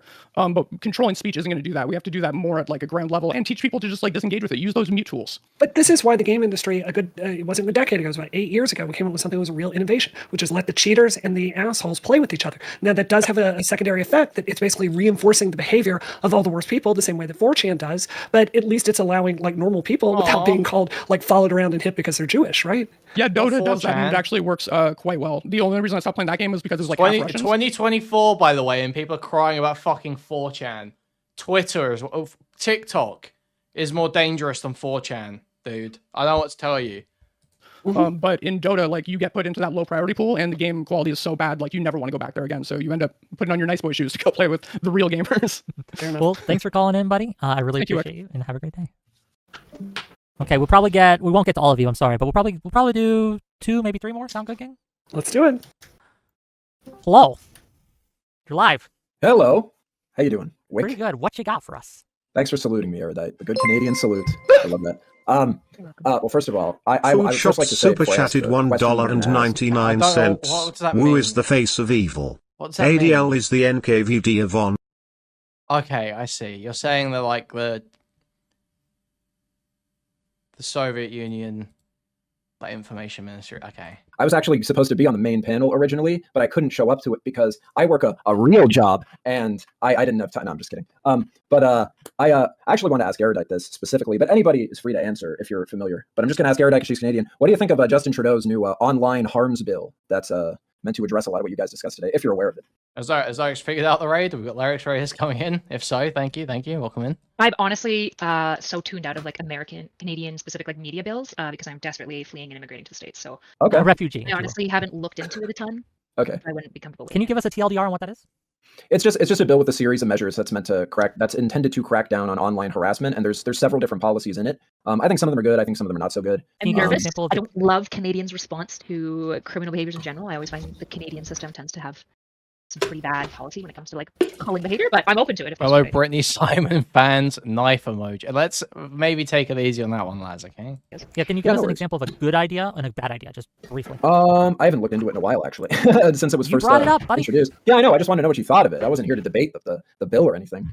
Geez, I already got my get out of jail free card from you, Whick, to not debate tonight. But I remember there was like quite a few like tough on crime ideas, like basically just giving more resources to cops so they can, like more money to cops and stuff was in the bill so they can better crack down on like, trying to get sex traffickers, before they actually do it and stuff, who are using online recruitment tools and shit like that. A lot of it was just kind of like leaving it up to the cops from there. Welcome in, Lyrics Raiders. Welcome. And then there was some stuff that seemed kind of cringe on the surface, but I haven't thought about it. This is probably boring for you guys, not gonna lie. This probably isn't commentary content. Gonna be real. It's about harassment on social media. It's a Twitch poll panel. Just related to cracking down I on will be watching general harassment, like just people being dicks online sort of thing. I don't remember exactly what they wanted to do though, so I won't speak on it right now. It sounds cringe on the surface, but I just wanted to know. I'm very excited. The actual bill if they read it, but well, not that one. Can I talk about the Scottish bill? Like, I don't know if y'all saw that. That had some really terrifying outcomes for free speech that I was really uncomfortable with. So well, that's indicative of like. So you say that you get frustrated whenever we push against these things because we're worried about the free speech implications. But the policy that I keep seeing tried to get passed, especially by people like Ron DeSantis in Florida, right? The policy, when you look at it, when you look into it, like the Don't Say Gay bill and these other things, they're really anti-free speech. And so I get that there has to be something, or there might be a tool that we can develop that would be that would sidestep a lot of my concerns, but 9 times out of 10, that's not what actually happens when we put the pen to the paper and we're signing this into 9 times out of 10? Do you really think that's true? I think that more often than not. 9 times out of 10 may be hyperbolic, but it's a good number, 70 at least. 70%. I think where I would agree with you, Whick, is, especially the progressive left, and I feel like I do a mea culpa for this every single week, but we really do have to get more comfortable with people disagreeing with us, and I think it's... Someone pulled the cord on her fucking back again, guys. Someone pulled the fucking string on her back. She's repeating one of the lines again. Let's go. That's epic. We still need to learn to accept people disagreeing with us. We need to learn to accept people disagreeing. The thing with the online left, please get the fuck out. After you're literally sitting there, spending the last like half an hour begging for people to be banned off the internet for saying mean things to you. Her voice is familiar. Oh, his voice is familiar. Okay. I don't know who you're talking caused about. us to support a lot of policies that are Whick, they're making people hate us, and it's not lessening hateful attitudes. So I think I would agree with you on that at least. Fair enough. Well, Layman, thank you for calling in, sir. You're welcome. Appreciate you. Sorry we didn't read your Canadian bill. Fucking Layman, bro. But we don't care. I just give a quick. Oh, you mean Layman? That guy's been around for ages. Layman. Glance at it, and some of this stuff looks good, and some of this it looks worrisome. Just to add, he just dipped. The really good one. I'm shocked here. Check this out. Apparently, one of the provisions is to make it so that. I'll read it directly. The government also plans to amend a current law that says it is mandatory for internet services to report instances of sex abuse images on the internet. Changes would apply those rules to social media platforms and, quote, create authority to centralize mandatory reporting of such offenses through a designated law enforcement body. So it looks like every single social media website would be that. I'm shocked that isn't already the standard. Homeland Security it, right? Like before 9/11, one of the reasons that we had that tragedy happen was because the intelligence communities weren't communicating with each other. They weren't sharing data. They weren't sharing these things. And so the Department of Homeland Security was created to help ease that process, to centralize it. And it sounds, at least just from your reading there, and again, don't quote me on this because I haven't read the fucking bill, but just from your reading there, right? That seems to be kind of what they're doing. But there also comes some negatives along with such as things like that. So there are things that follow on, such as the Patriot Act, for example. Do we get like anything else? That's a great question, Brianna. Why did you do that? Such as the Patriot Act, for example. One more. I'm sorry. Give us what you got. You're muted. You got Joe Biden. 5 seconds, buddy. 3, 2. Oh, that's too bad. You lost Little their AFK place. buddy. Hello, you're live. Hey, man. What you got for us? Oh, Gene. I have to ask Brianna Boom, why did you make your rebellion pack dark money that can't be traced? That's a great question, Brianna. Why did you do that? I'm super curious. Why did you create this secret society to rule us all, right, and pull our strings? Why did you do that? So I know that someone calling in to say something like this is probably not familiar with the differences in different kinds of packs or hybrid pack. I'm going to finish what I'm saying. You actually cannot put quote unquote dark money through the type of pack that Rebellion Pack is. So this is just bullshit. Fuck off. Okay. You can't. How do you Okay. want to respond to the fuck off comment? To the fuck off comment? Oh, doesn't matter. Okay, gang, we will get one more. Bring in Ellen. I think Ellen's gonna win. Oh, well, too late. Well, what is the case there? What is the case there?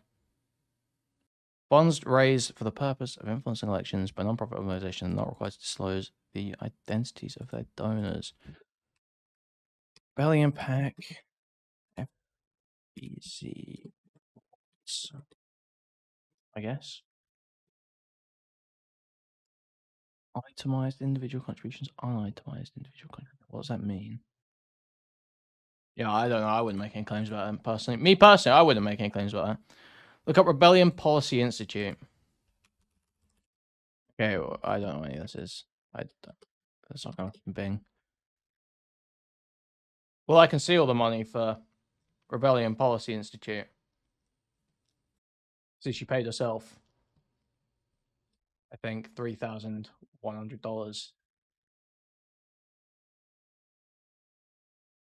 4th of December.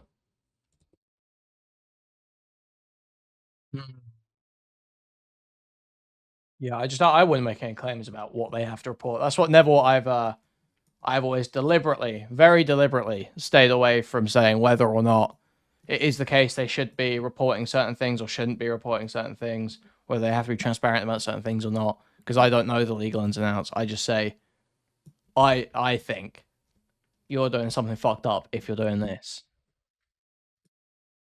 And then say what my issue is. Sturmovich. I think that's how you say your name. Sturmovic. It's okay. Okay. Well, what you got for us? You're live, sir. Okay. Yeah, I'd kind of like to.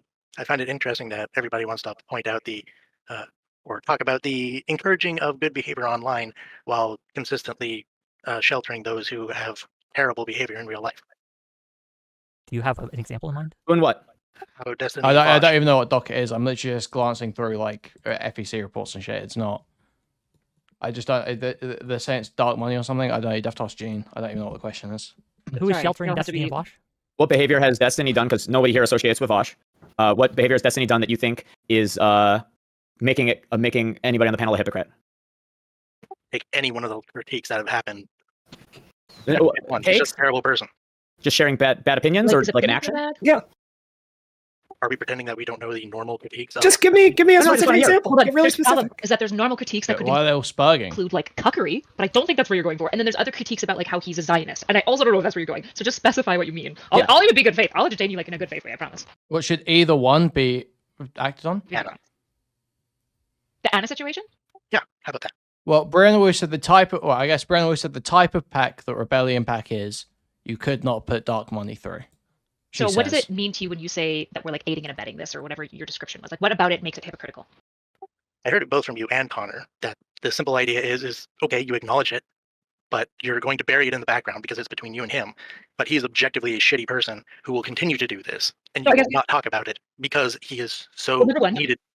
Sure. So number one, you have no idea what my interpersonal dynamic with Steven is like or what I do and don't bring to him as like a friend. There's a lot of things that I'm very comfortable addressing with him as my friend, but I don't do it on stream because I'm not actually interested in like commodifying my dynamic of like correcting my friend. Number two, I know this is really hard to imagine, but I can your entire relationship with him is a commodity. No, I can be friends with people who do behavior that I disagree with. Right? I have that level of nuance that I hold. So there are a number of things. Brittany Simon just recently has done something that I personally really disagree with, and how she spoke about Steven and his child. That doesn't mean that now I hate Brittany Simon and I can't be friends with her. My friends IRL have done a number of things in the past that I've disagreed with, but my tension of a friendship isn't, oh well, you're wholly good, well I'm friends with you now. Oh well, now you're wholly bad, well now I'm not friends with you. That's just like not how I do relationship. But that's how you do it. That is that's just fine. reductionist. So just It's not if I can jump in That is real totally quick. reduction. if I could jump in real quick, like this idea, right? That I've seen every single one, except for Tuna Chip, maybe, who doesn't talk about Destiny at all that I've seen.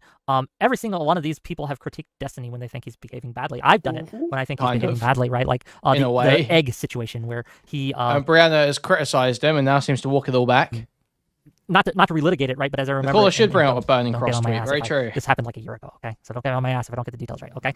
Basically, he threatened this person's workplace because they made a joke about someone throwing an egg at him at a protest, right? I thought that was a little vindictive. I thought that was a little too far. I thought that he answered what was actually like a light harassment with something far worse, and I think it was kind of spite based. I critiqued him publicly about that. I went on his show publicly about that. That we're not here like acting as his shield. He can do that himself. It's just as has been mentioned, I don't purity test my friends. I have lines, but them being a general dick isn't one of them. I don't know. I mean, being an adult means like understanding you're going to disagree on some stuff. Wick and I, in private, have had very strong disagreements on some certain things. I don't think it affects our friendship at all, right? We can do work together, we can appear on stream together, we can share a joke, we can be in a group chat. This is normal, healthy behavior. And I completely reject this idea that because some streamer did something that may or may not have been poor judgment. I actually think the case against Anna is beyond overstated. But, you know, I think treating people like disposable, I actually think that's the attitude that brings us to a lot of this harassment stuff. I think. Wait, was that about Anna Voir? Is that...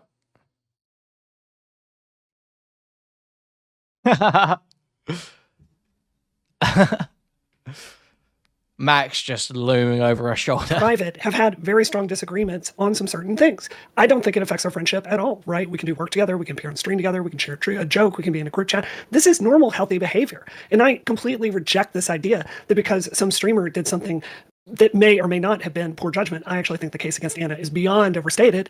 But, you know, I think treating people like disposable, I actually think that's the attitude that brings us to a lot of this harassment stuff. I think if you can...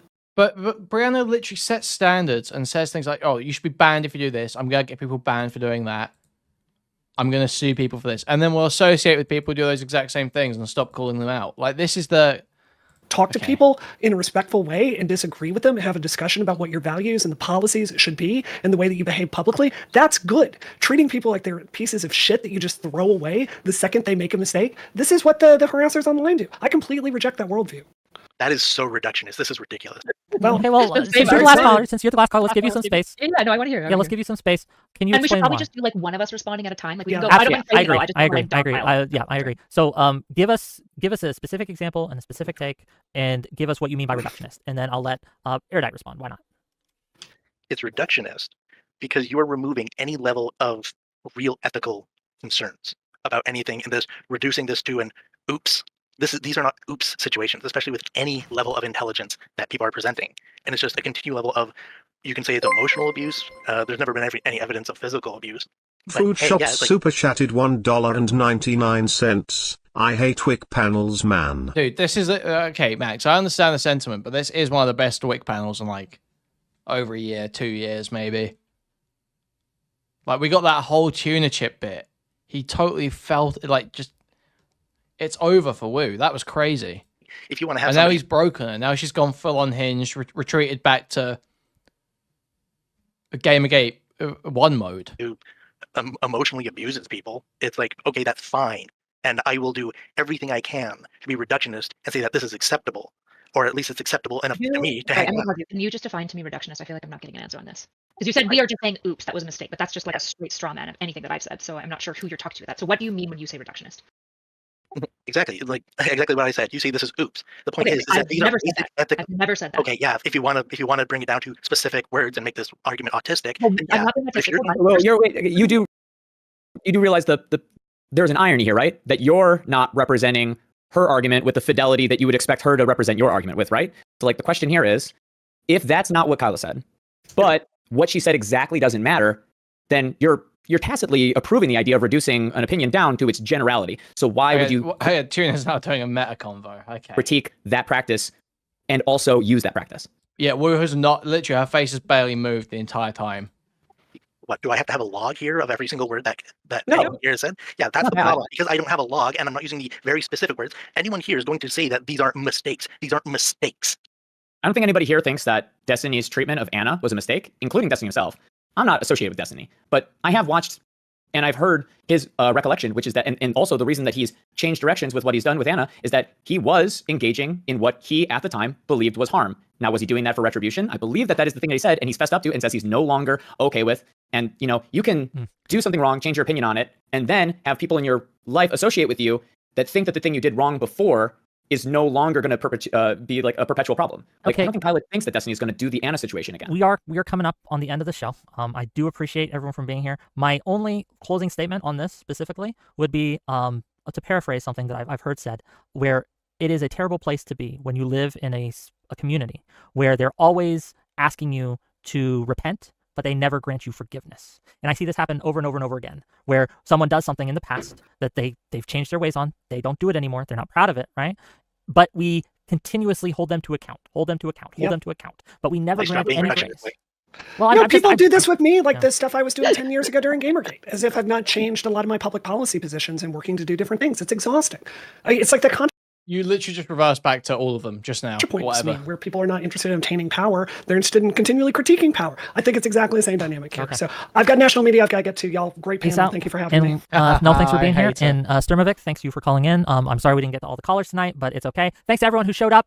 Gang, we got some great shows tomorrow. Tomorrow we got an abortion debate between Lactoid, Jebtan, Pixie, and Rashad Crenshaw. That should be fun. Wednesday we're going to talk how's D&D gone woke. And yeah, that's what I got planned. And Friday we have a debate too, but I forget what it is off the top of my head. We're going to rate out. Tune Chip, are you streaming? I'm about to go live, yeah. So let me go ahead and get it started. Oh, you're not live yet? We'll do Lactoid TV instead. I'm sorry. Okay, sure. I'll start. Yeah, it's like, sure. Okay, the guy was saying, like, he was sort of mischaracterizing her argument a little bit and while asking him to be perfectly characterized, but it's a fucking caller. Like, sure, you can try and engage with the point without spurging out about the fact your point isn't being represented quite accurate. That seems insane.